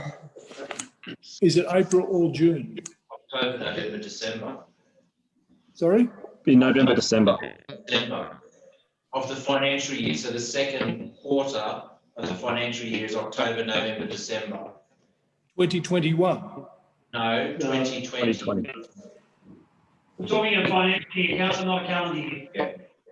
Yeah. Okay, so you're telling me that in later this year, we'll have the position of the property, the land, by December this year? By December this year. Subject to, yeah. Council, the intention is to bring a report back to council on options. And obviously council will need to make a decision because where we are acquiring property, the council needs to, by resolution, give that authority. The staff don't have that delegation. So we'll have to come back to council and we'll be in a closed committee. And we're currently investigating a number of options. And we're going to bring that report back to you for council to determine the matter. Thank you, Councillor Scandron. A question for Mr. Paul. Will the overall operating costs be part of the report, Mr. Paul? And by that I mean, for example, as it's obviously going to be a separate location to the RRC, security and staffing and so on will be different. Will you be addressing that in the report, please? Councillor, the business case, council's made the decision that we're going to build a new animal shelter. The business case, I guess, would be around the level of service, etc., and that's been determined anyway already by council. So the reality is, we'll need to shape our 21-22 budget to account for this facility when it's up and operational, and we'll provide that as part of that draft budget early next year. So you'll be aware of what the costs will be to run this facility. At the end of the day, the council has given a direction; it's committed to building this facility. Thank you. Okay, so the answer was that will be in the business case, not in the report next month. Thank you. Councillor, it will come at a later date, yes. That's right. Okay. Any other questions? Councillor Turland? I find it is going to be extremely hard to do a drawing and we don't know where you're going to put it. North, south, west, east, slope, road, entrance, reverse, properties next door. How are we going to do a drawing when we don't know where you're going to put it? See, Councillor Turl, that's what Mr Wilton indicated, that we've got a concept, scale, scope, whatever, but to do the detailed design work, we're going to have to settle on site. So we're going to bring in that report information that I guess helps us zero in on the site that we want to try and acquire. And then from there, we'll need to go away and then do the detailed design work and lodge a DA and all the things that need to happen before the facility can actually move forward. That's right. We don't have a site, simple as that. We don't currently have a council piece of land that we can build it on. We're going to have to acquire a site. And if we can't find a site in December, what happens then?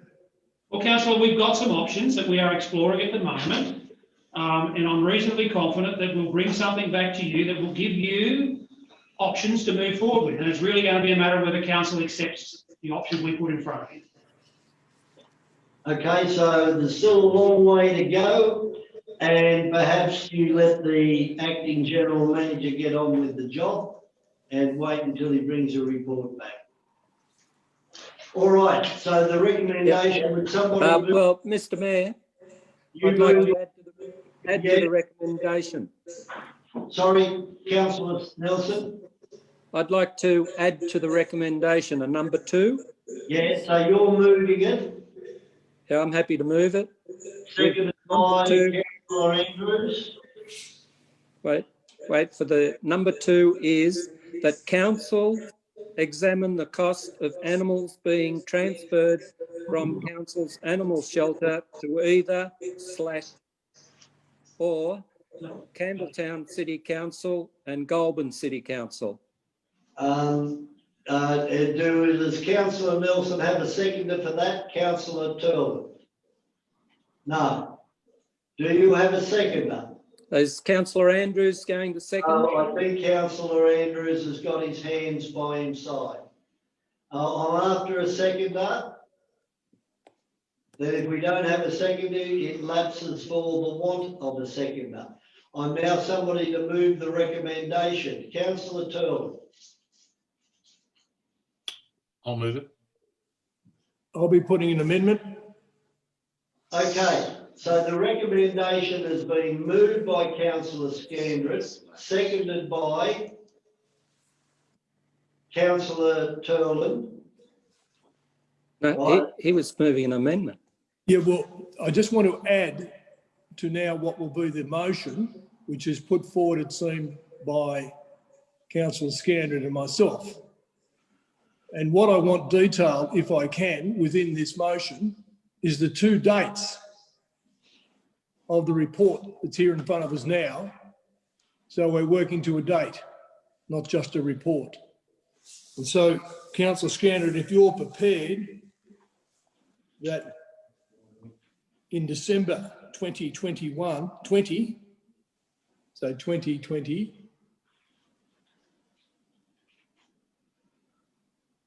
that a report be brought to council for the potential purchase of land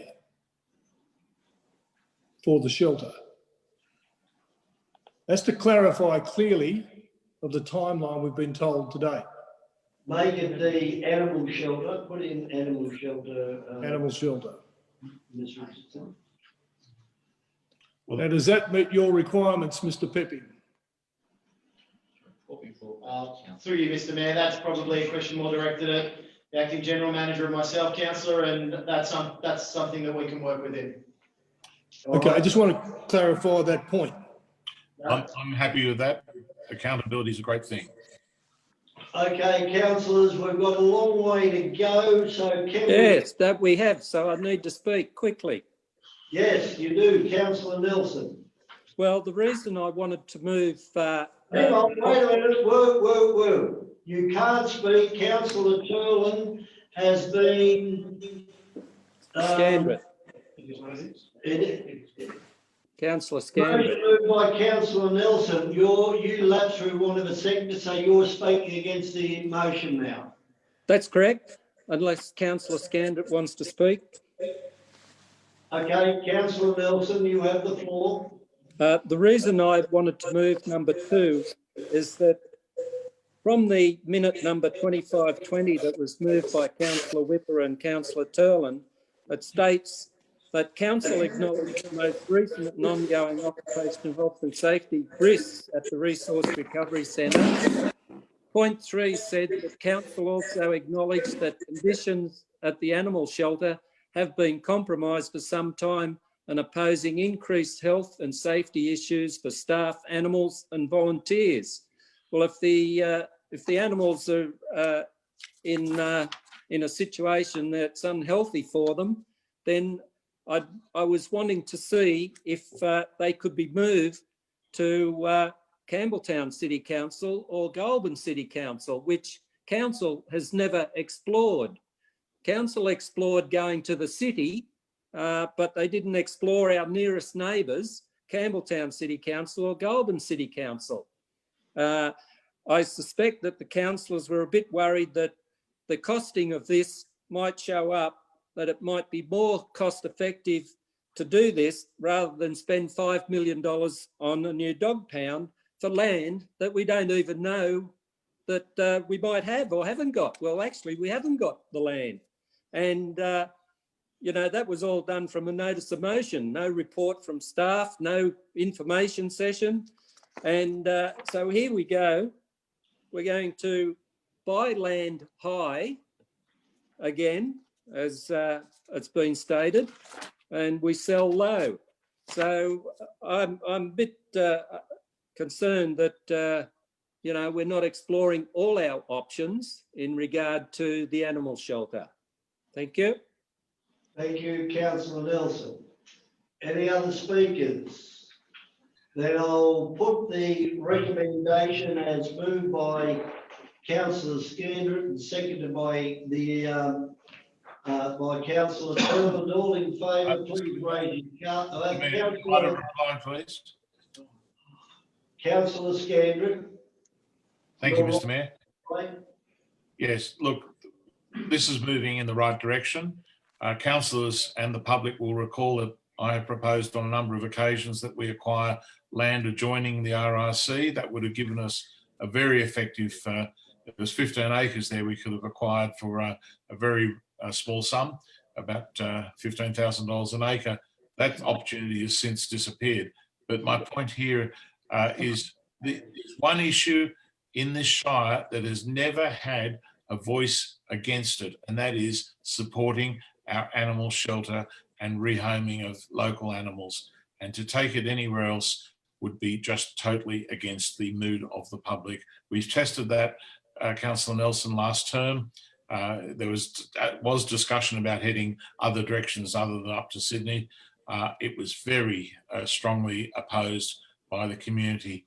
So let's move on with this. We'll get a good report in December, the December meeting on purchase options for land. And maybe it might say nil at this time. I don't know. But we've got to get moving forward with this. It is, without a doubt, the most uncontroversial expenditure this council could ever have. Thank you, Councillor Scanlon. Can we all in favour of the motion, please raise your card. I declare it carried. Those against? It's nobody against? Okay, so it's carried unanimously. 13.1, page 243, is just exclusive of notice of motion. There's no debating point there. 16.1, page 244, minutes of the Audit Risk and Improvement Advisory Committee. Somebody like to move that? Yes, I'm happy to move that, Mr. Mayor. Seconded, Councillor Andrews. Any discussion for it? Yes, Mr. Mayor. Yes, discussion? Debate or? Yeah, well, yes, we've got a motion, so we're in debate. So what I'd like to do is draw your attention to what. Yes, Councillor Turner, in a minute. Councillor. There's a question, Mr. Mayor. Yes, you'll not have a question? Question, Councillor. On page 245, the Birrima Overpass project, was there any statements made by the Audit and Risk in relation to the timing of councils being informed? I'm going to speak to that. No, not as far as I'm aware. Councillor Nelson was at that meeting, so. Yep, I'm going to speak to that item, Mr. Mayor. Right. Any other questions? No. Councillor Nelson. Yes, Mr. Mayor. Question with Councillor Scandon. Councillor Scandon has a question. Sorry, Mr. Mayor. We're not reviewing the committee makeup in the meantime, but yet there's an audit risk committee meeting, I think, due fairly shortly, early September, with Councillor Mark Ward having resigned. Who is the alternate in that case? I know Councillor Nelson is there. There's no alternate. The alternate, I'm not sure what date the meeting is. There wasn't an alternate to the 18th of September. So you will have a councillor. So we'll have someone there from the 16th. 16th. Oh, no, sorry. No, we're not doing the meetings then. That's a fair point, Councillor Scandrick. Councillor Turlin. You've got yourself on mute, Councillor Turlin. I'll put my hand up to take up that position. That's what I was going to do. Then what we will do with the resignation, we'll bring a report up next, back at the next meeting to determine who will be the delegate to replace Councillor Mark Ward, seeing there is no alternate. And Mr. Mayor, the staff can confirm that any councillor can attend, though they can't vote. I don't know the. Well, they can't vote, and they are unable to move a motion. They're there as an observer, effectively. That's correct. That's correct. Thank you. I mean, I can attend, but I can't vote. Correct. Okay, Councillor Nelson, if part of your risk, part of your recommendation, would you put in number 2 that at the next meeting of council choose an alternate delegate for the risk committee? Happy to do that. Okay. So that was seconded by Graham Andrews, Councillor Andrews. Councillor Nelson. Yes, 7.2 on the Berrima Overpass project. If anyone would like a report on the hard facts of this matter, then review the report presented to that meeting. The recommendation is that the Audit Risk Improvement Committee endorse the actions taken by staff to improve project scoping, initiation and delivery, including items numbers 1 to 5. Before Council dives into the new projects, particularly projects being nominated by way of notice of motion, it should now ask itself those items 1 to 5 of the recommendation. The Audit Risk Improvement Committee believes that this is the way Council should conduct itself when spending public money. I'll just put a couple of issues from the report to give its perspective. 2014, Council successful with grant. 2016, agreement entered into, had to commence construction within 12 months.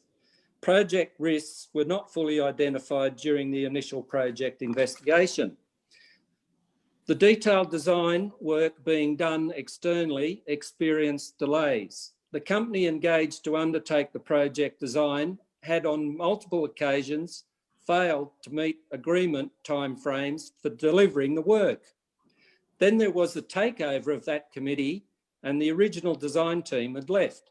The new design team identified significant deficiencies in the proposed design, equals delay of project. So Council started earthworks from the result of a tender and because all tenders come to Council, there was more delay.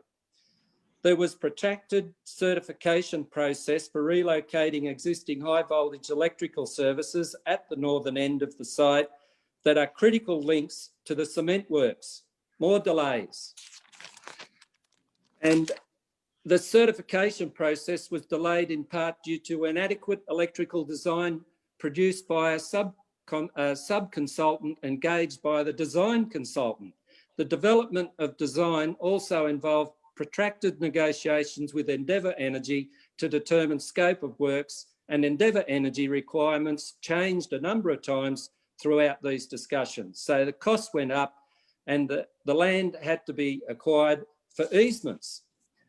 The net result of these issues was a substantial increase in the cost of the project estimates beyond what was budgeted for and an inability to obtain the necessary design approvals for the relocation of the high voltage power lines in time to complete the project works and thereby satisfy the timeframes of the funding agreement.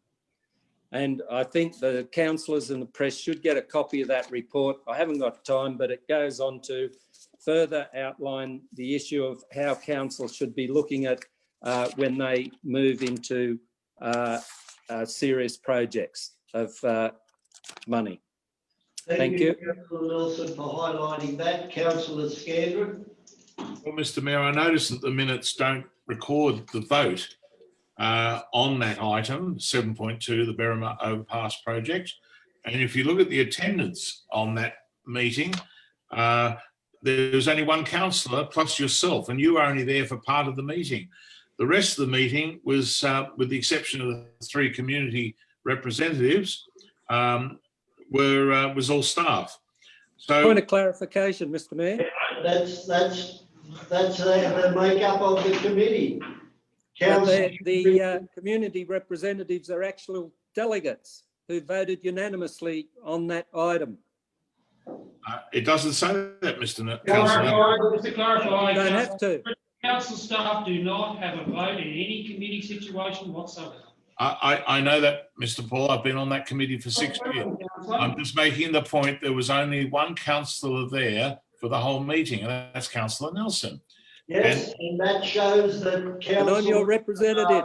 Arm's length, and that's the way it should be. Well, anyway, the point is that, yes, that report, I think, is very interesting. The whole project is very interesting, where we've lost a $4.6 million grant.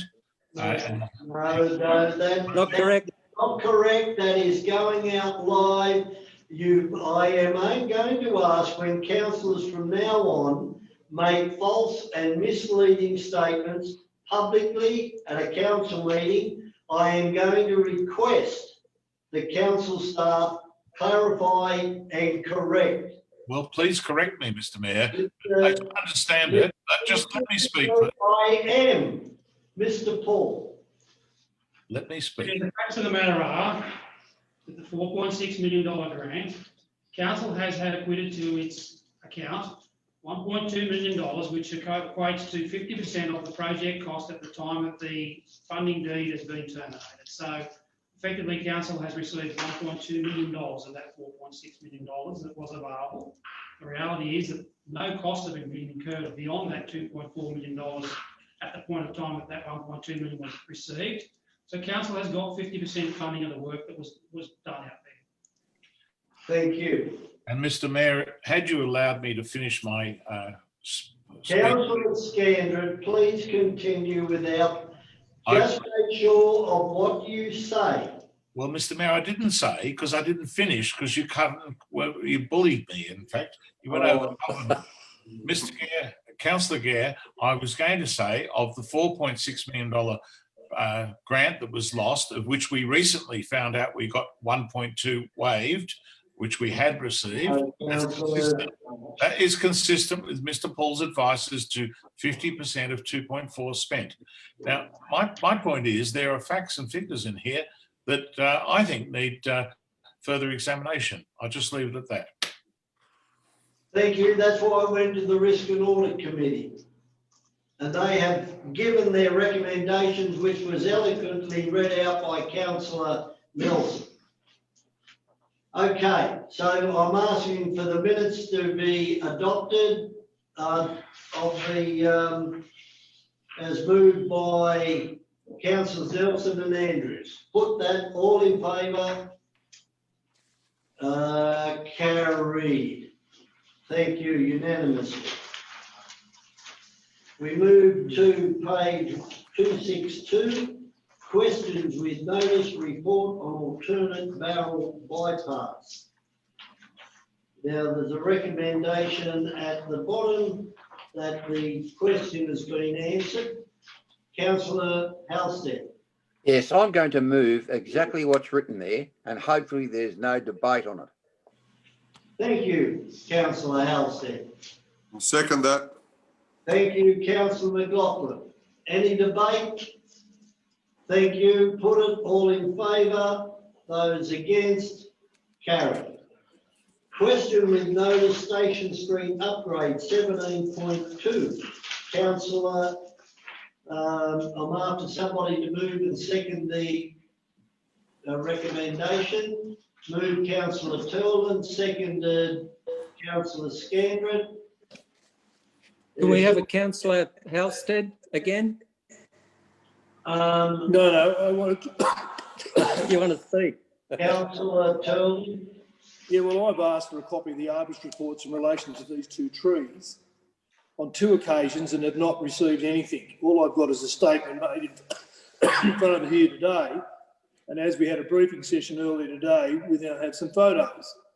Now, the photos were taken on the 6th or the 4th of May, and we get it given to us on the 12th of August, explaining the reason for the trees. Now, the only reason why I brought this up is because I've been asking for the Arbus reports that stated that these trees were to be retained. And I still have not got it today. There must be previous Arbus reports that you put in your documents to say these trees would stay. I still do not have it today. And what we have is a briefing session earlier today, which shows that the trees were on their way out. And I agree with that. That's not the point. The point is there must be previous Arbus reports. The other thing is, as it's clear with the speaker earlier today, who noticed the trees coming down and contacted you, Mr. Mayor, and then you used the motion that Mr. Halstead and myself put forward, which was to remove undergrowth and regrowth at the northern end of Barrel Street. That's what I was responding to. No. The lady sent you photos of these trees coming down. And my motion didn't mention trees coming down. You don't have to interrupt. I'm actually debating at the moment. It's factual. No, you are not to try and implicate me as that I made false answering. I do not do that. I've sent you the email that she sent you and you sent back to her. Every council's just got it like earlier this afternoon. I haven't misled you. You misled her. Sorry, Councillor Turland, you and I will just have to disagree. Thank you. No, Now, I haven't finished it. Just because you finished, I haven't. Thank you very much. If you stop cutting in, maybe I can finish what I want to say. Thank you, Councillor Turland. I haven't finished yet. The bell hasn't gone and you keep cutting in. Then will you finish? I'm not sure what else is there to say. Well, if you have a good look, Councillor, Mr Mayor, there's other trees which are in worse shape that have been left. So why have we pulled 2 reasonable trees out? And there's more across here at the moment that should be pulled out that are deemed to be kept again. I'll have a look at tomorrow, Councillor Turland. They will be checked out. If they come out, then please do not berate council staff. No, Mr Mayor, you seem to get it wrong here. There's a process to go through. Yes, councillors too. Yeah, you just seem to forget the process. You don't own the trees, the public own the trees. And they expect to have at least a little bit of respect that we go through a process. Not just bulldoze your way through everything that you think you can do. It's a process. Thank you. Process. All right. We have a recommendation as moved that the question be received and noted. All in favour, please raise your card. Against, carry. Okay, we move over to page 267, questions with voters, general meetings. 266. Federal grant funding. Somebody move the information be received and noted. Yeah, happy to move. Move Councillor Nelson, seconded Councillor Halstead. All in favour, those against, carried. We move to questions with notice, general managers contract. Somebody move that it be moved and noted. Move. Councillor Nelson, seconded. Councillor Turland. No, I'm voting against it, the motion. Oh, McLaughlin. Oh, yes, Councillor McLaughlin. All in favour? Carried. No, I want my name noted, please. Okay, Councillor Turland's answered his name. Descending vote, is that right? No. Voted against it. Councillor Scandal wants his. That's a descending vote then. Not enough information in the response. I voted against it, Councillor. I voted against it. Oh, right, okay. Right. Not enough information in the response. Thank you. Questions with notice, appointment of general manager. Can I ask a question? Yes, you My may. question. My question, if you read number 1, what is the timeline and the process to appoint a new general manager? Well, there's no response telling me the timeline. What will be the timeline for this to be done? Mr Mayor, through you. Okay, yeah, I'll ask the acting general manager to respond. Councillor, the timeline is determined by the council. The council can have an acting general manager for 12 months. So you would need to recruit and appoint a new general manager within 12 months of the general manager no longer being the general manager. I'll move a motion then. The general manager, we have a general manager until the 16th of October. I'll move a motion then. There's no recommendation, it's a motion. Councillor Turland. That council proceeds with the process of engaging a new general manager in February 2021. I think that's a very good motion, Councillor Turland. Sorry, clarification. You mean proceed now to result in an appointment to commence? I don't believe there's enough time to start now. Because we've got, I think councillor Turland is making very good sense. Can I ask a question, Mr Mayor? What would be, Okay, councillor Turland, would you put in commence the recruitment? No. Take out engagement. Take out engaging, just recruiting. The recruitment of, thank you, General Manager. that's fine, but I think that's good. Look, we don't know, and I'll let councillor Turner speak, but in support of it, a seconder for council, I'll second it from the chair, councillor Turner. I think we have so many unknowns at this stage. We don't know where we're going. We've just debated that whether we should go to just a local government conference, and there's been a feeling that we don't go to the local government conference by some.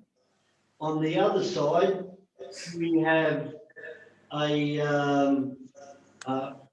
lockdown that is in other states, and whether those applicants who may or may not apply can attend council. So I agree with what you're doing, councillor Turner. well, there's a time there. We obviously know that the current general manager is here to October the 15th of 20. So then there's October, November, December, 2 months, not enough time to start the process. Hence the reason why I'm saying February. January's lost over Christmas. So hence the reason why I suggested February. Yeah, that was point taken. Councillor Nelson? Yeah, point of clarification in that we need to recruit somebody, some professional person or organisation to do the recruitment. Is that correct? And would that process... Can we not worry about that tonight? But I take your point. I think councillors have got to have an information session to try and save, as been pointed out, a lot of money in employing recruitment agencies. We may find ourselves having the ability to do it ourselves with the same professionalism as outside agencies. So I think if you like councillor Turlander's point 2, that council hold an information session to discuss the options available to council in relation to the recruitment process. Fine, which is what my second question was. Well, there you go. Yeah, but it wasn't answered. Neither were answered. Well, there you go. They've both been answered. They both got up there. It should make everybody, at least you know where council's going, and with the COVID is probably the restriction at the moment, and I think we've got to play it reasonably safe. Okay, so anybody want to speak to it, or we just put it up?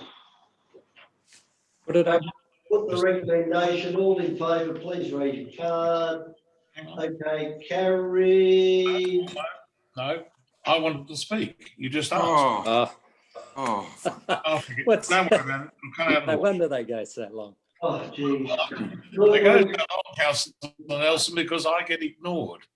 Oh, sorry, Ken. How clear is that? Anyway. I'll ask staff to make sure that they inform me if there's anybody else to speak. Okay, but the vote has come and gone, so I'm sorry. Good. Move on. Move on. 17.6, Royal Commission into New South Wales bushfire inquiry. Okay, so the question's been answered. would somebody like to move it? Councillor Turley. I have a question if I can, please. Okay, you're moving it. Do we have a seconder? Yeah, I'll second. From the chair. If they vote, Councillor Nelson seconded. Councillor Turley. In our council document 2021 draft operational plan, Mr. Paul, as the Deputy General Manager, Operations, Finance and Risk, heads up our Emergency Management Committee and has been to every one of our bushfire. Can we have a correction here? You've said Mr. Paul. I do not. He does not. The General Manager chairs the Local Emergency Management Committee. That's a role I'll be playing next week as the Acting General Manager when the Local Emergency Management Committee sits again. So I don't chair up any emergency committee, so that's not correct. Well, I'm just reading what's here and it says responsibilities, the Deputy General Manager, Operations, Finance and Risk. Yeah, and what are you reading from? He's looking at a service profile and that would be your former reporting line. What are you reading from, Councillor Turley? He's misinterpreting that. Yeah, I manage risk on behalf of the organisation and I have management of council's role in any emergency activities that relate to infrastructure services. So roads, bridges, drainage, water, sewer, all of those matters that have got to be addressed in an emergency, that's my responsibility. I manage those on behalf of council for the General Manager at the time. That's what I'm saying. It also says provide bushfire mitigation and maintenance of fire protection zones. Well, no, I don't. Sorry? Explain to it, please. Well, the APZs and that I manage out of environment and sustainability. Whether my understanding is that work is done by contractors, but I don't know. There may be some day labour involved in that, but that would be the only involvement I'd have in that space. The representation on the committee, Bushfire Management Committee, on behalf of council is the Environment and Sustainability Committee.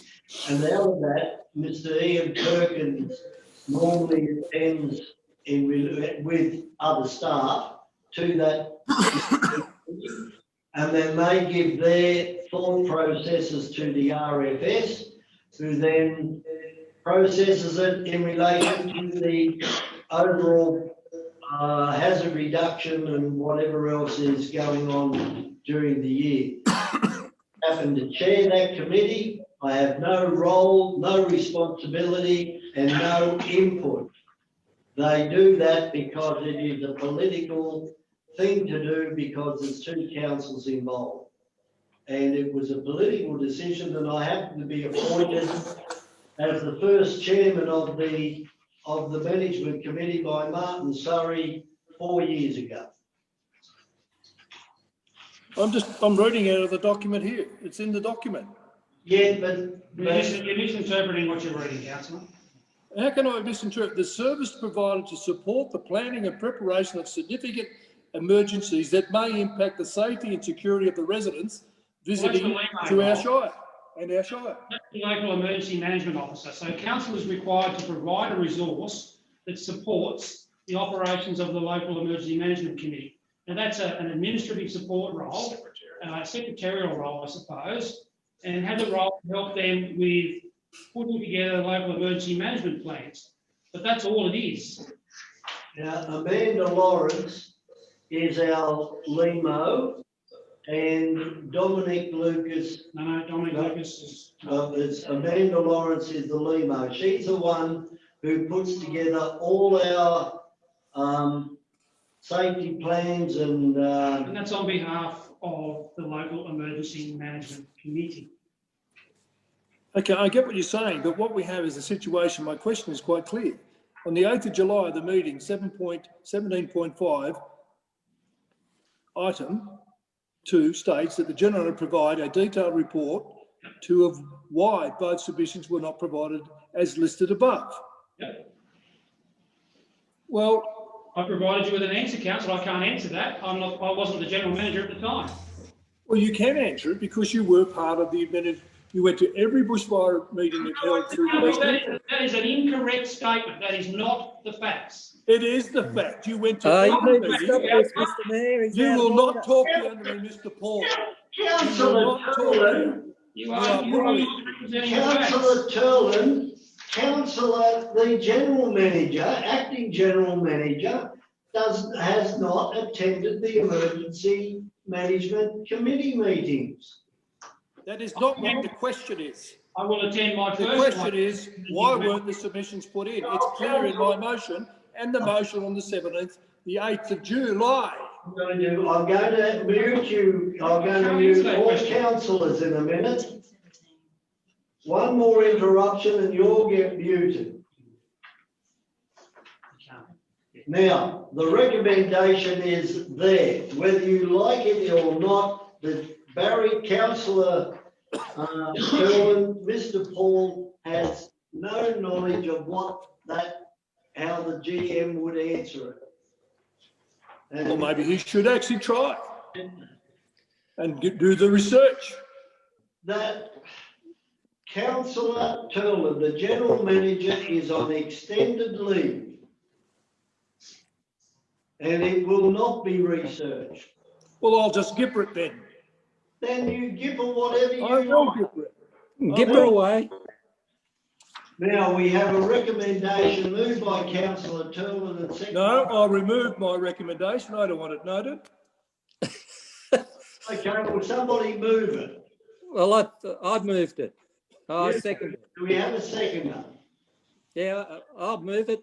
Councillor McLaughlin seconded it. All in favour, please raise your card. Thank you. Against myself. Okay, Councillor, who's against? Councillor Halstead and Councillor Turlin and Councillor Scanlon. I declare it carried. 18.1, local housing strategy. I'm going to ask for an extension. We have to close off at 7:30.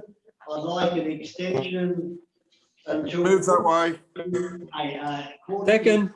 Move that way, Mr Mayor. Seconded Councillor who? Nelson, put it. Nelson. All in favour, Yeah, against? carry.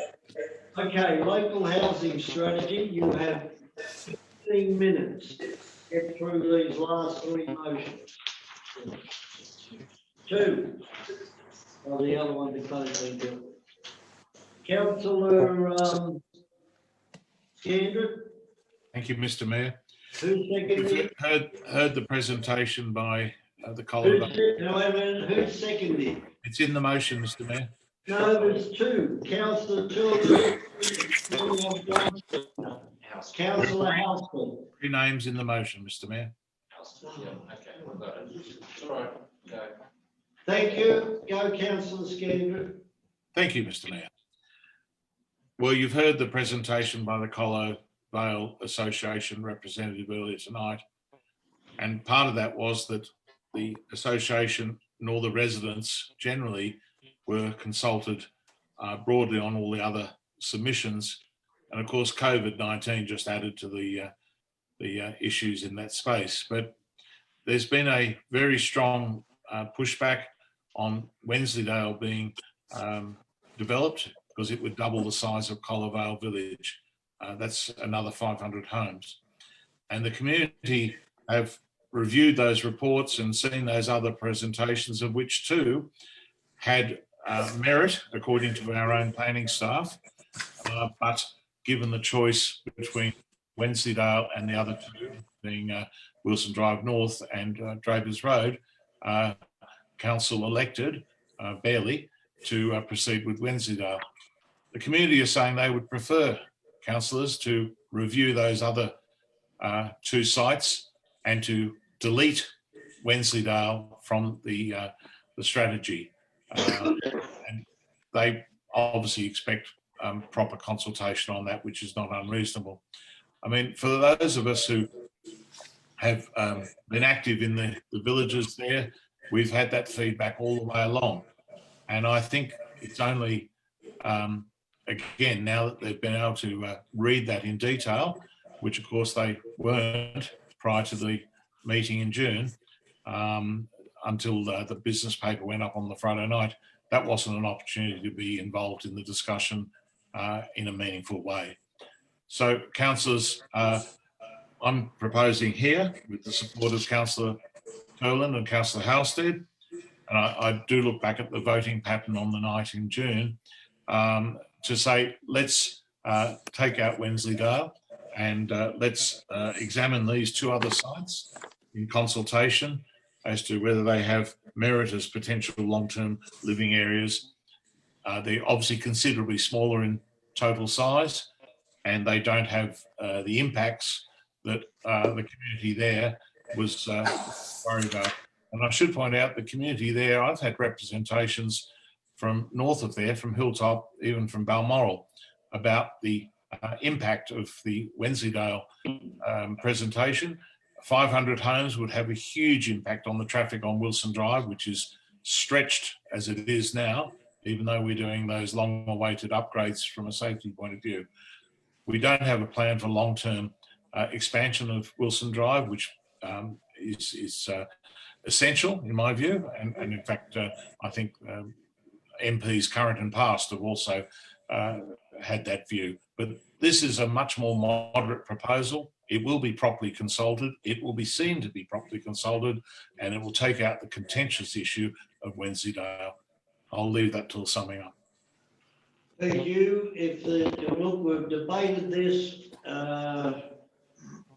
ad nauseam last time. Do we have to re-debate it with the full debate? Councillor Mills?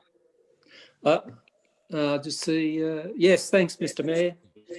Look, the representative that spoke tonight, I picked up, he said double in size, traffic and koala population were his concerns, and he wasn't given due consideration. Very, very sceptical of this. I would think that an information session would be the way to go, so that we could rehash the issues. Sorry, staff. There were a number of good reasons why these other developments shouldn't go ahead. There's a number of good reasons why the Wensleydale should go ahead over a 30-year issue. So we did get reports. The strategic planning staff rejected the proposal for a number of good reasons. I'd be happy to leave it at that. I think that this notice of motion is very dangerous because there's no staff comment, there's no information session, there's no information. So I'm voting no. Thank you, Councillor Nelson. Councillor Halstead? Look, I'm not changing why I voted the previous time, which was totally opposed to the Wensleydale development. As they've said, 4 times the size of Carlisle. I don't know the exact figure, but it's an absolute nightmare from an environmental point of view, in my opinion. Traffic generation will be off the earth. You know, here's an existing buffer which should stay as a buffer between the freeway, quite frank, and obviously what's east of that, which is sort of essentially catchment area, and Carlisle. Now, the propositions put up for the other properties that are mentioned here were quite appropriate, I think. But what annoyed me was that our strategic planners seem to have hell-bent views on this, proposal to include Wensleydale when clearly it's been a major issue for 30 or 40 years. So I'm not going to extend the debate any length of time, but quite frank, I just, totally agree with what's been put up here again now to try and basically overthrow what was put up before, which was inept. Thank you, Councillor Halstead. Councillor Turl. Okay, simple as when we went out in the housing strategy, we asked people to give their recommendations for other sites. Other sites came through. It never went on the public exhibition process.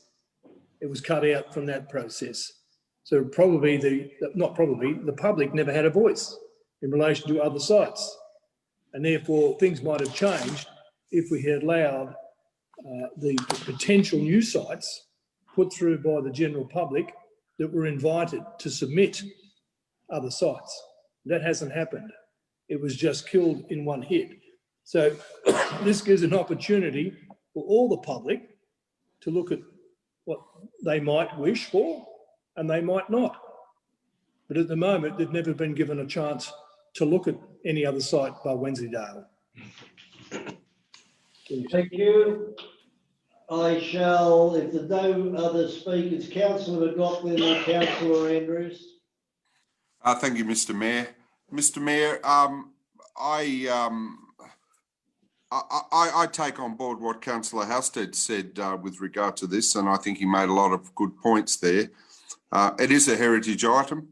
I did go along initially with council staff's recommendation on that, but I'll be supporting this motion tonight because I've heard from the community out there and I've heard from other people with regard to what they want to see in their village. And it is a picturesque, beautiful piece of land that you drive into a village, and I concede that. I went along with our professional staff on this, but I've had second thoughts. I was always a little bit concerned about it, and it has been contentious for 30 years. So I will be supporting this because, as we've said, that council undertake a review, and that's what it says in the motion. So I don't see any problem with a review on the housing strategy and changing it and remove Wensleydale. So if we remove Wensleydale, those other properties, and last time I said I had a conflict of interest, I'm saying tonight I've got a less than significant conflict of interest, and I will vote on this tonight. Thank you, Mr. Mayor. Thank you, Councillor McLaughlin. Well, councillors, if the planning department take it away from us. Oh, Councillor Andrews. Thank you, Mr. Mayor. Look, I haven't got all. This, in my opinion, this is very, very dangerous, and I'm not going to elaborate on why I think it's dangerous. It's out of left field. I'm not aware of too much about the other two locations that we're talking about here. I know they were mentioned. We all, at that time, I hope we did. I listened to the staff. It was an enormous document that took ages, nearly 12 months to put together. For the life of me, to wipe out Wensleydale and bring one or both of these other two locations into the picture, I'll say it again. In my opinion, it's quite dangerous to move this way. Thank you.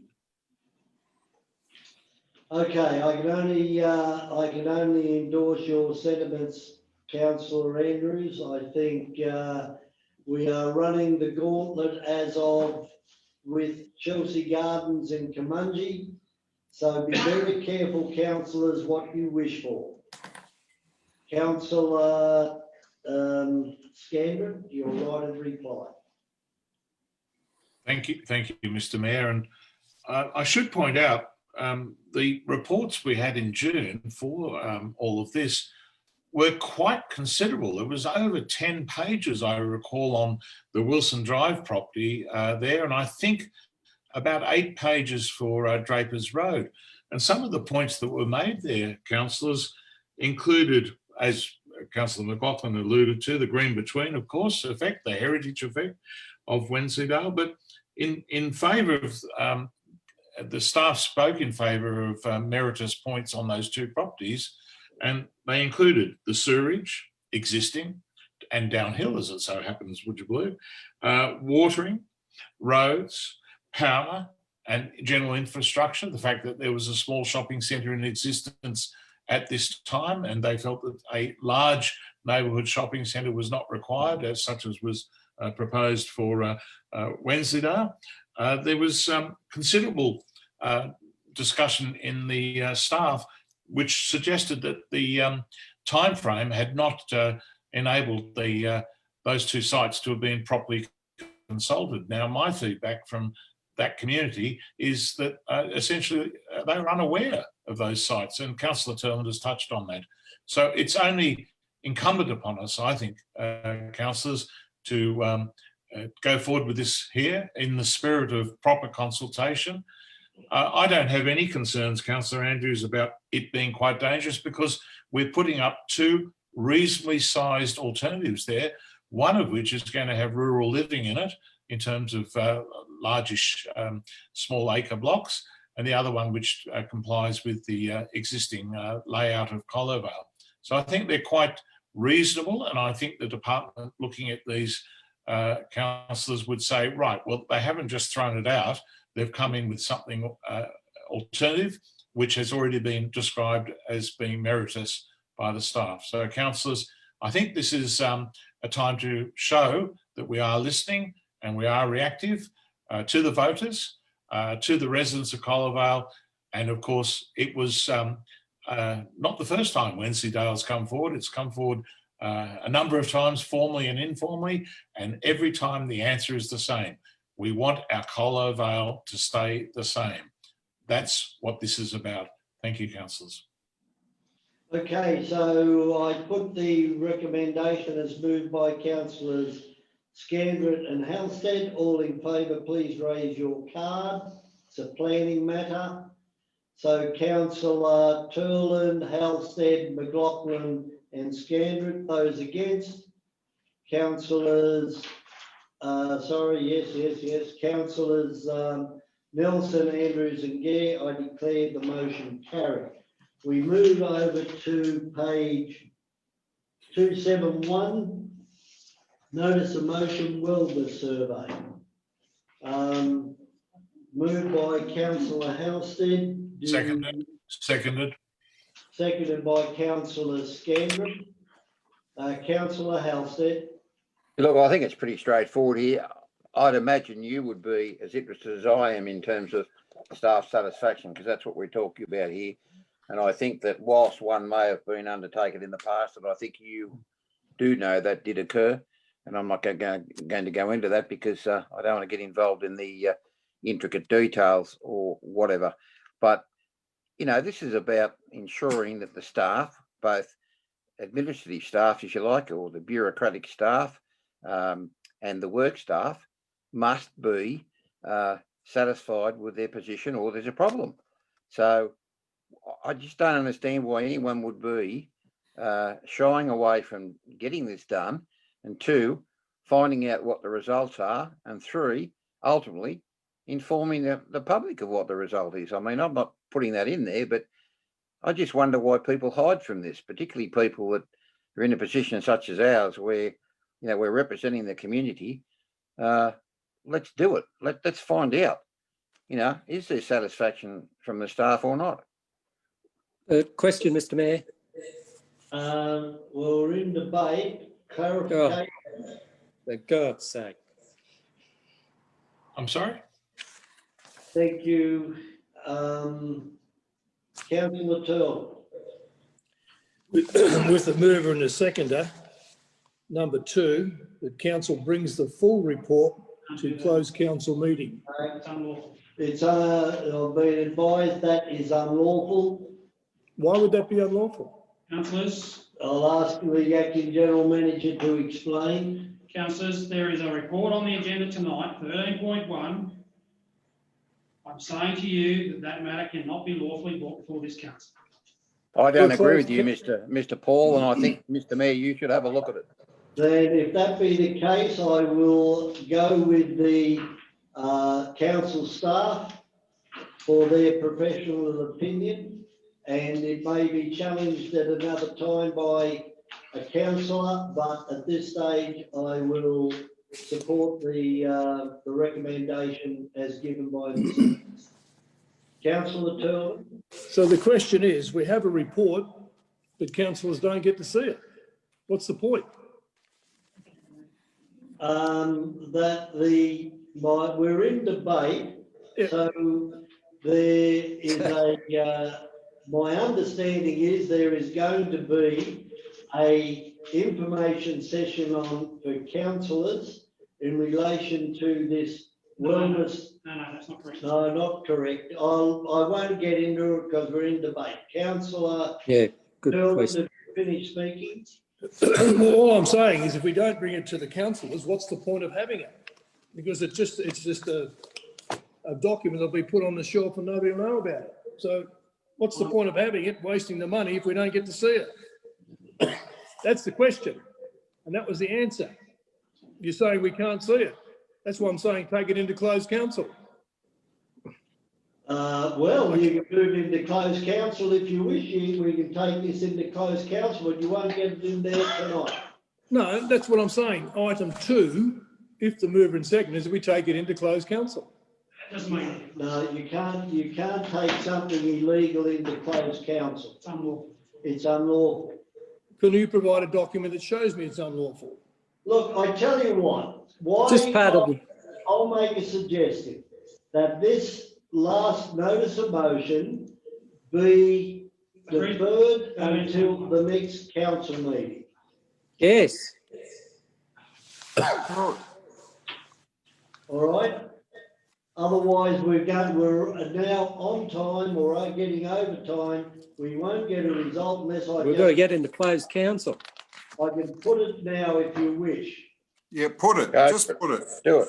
Put it. Just put Okay. the motion. All those that are in favour of a wellness survey being conducted, please hold up your card. Those against, councillors Gare, Andrews, McLaughlin and Nelson. So hang on, all in favour that a wellness survey be conducted? Councillor Scanlon, McLaughlin, Turlin and Have you got your hand? Halsey. I That's declare Paul. those against. Councillors Gare and Andrews. Councillor Nelson is abstaining. Oh, no, I must be against then. I don't know. I'm so confused because the whole Oh, how thing- could you be confused? You Now, couldn't there be is no- confused. Councillor Mayor, could you take up the vote again, just so we can see the card for Councillor Nelson? It's out of view. Three, You done. don't know Begin that it. again. Ian, Yes, for God's sake. I will Get put that. councillors, those in favour of the recommendation, raise your card. How many times have I got to do this? Right, that's 4. Those against? 3. Councillors Gare, Andrews and Nelson. No. What a Can't do it, it's in the negative. I declare the meeting closed at this point in time. I actually put that up. And we will discuss this at Thank another- you.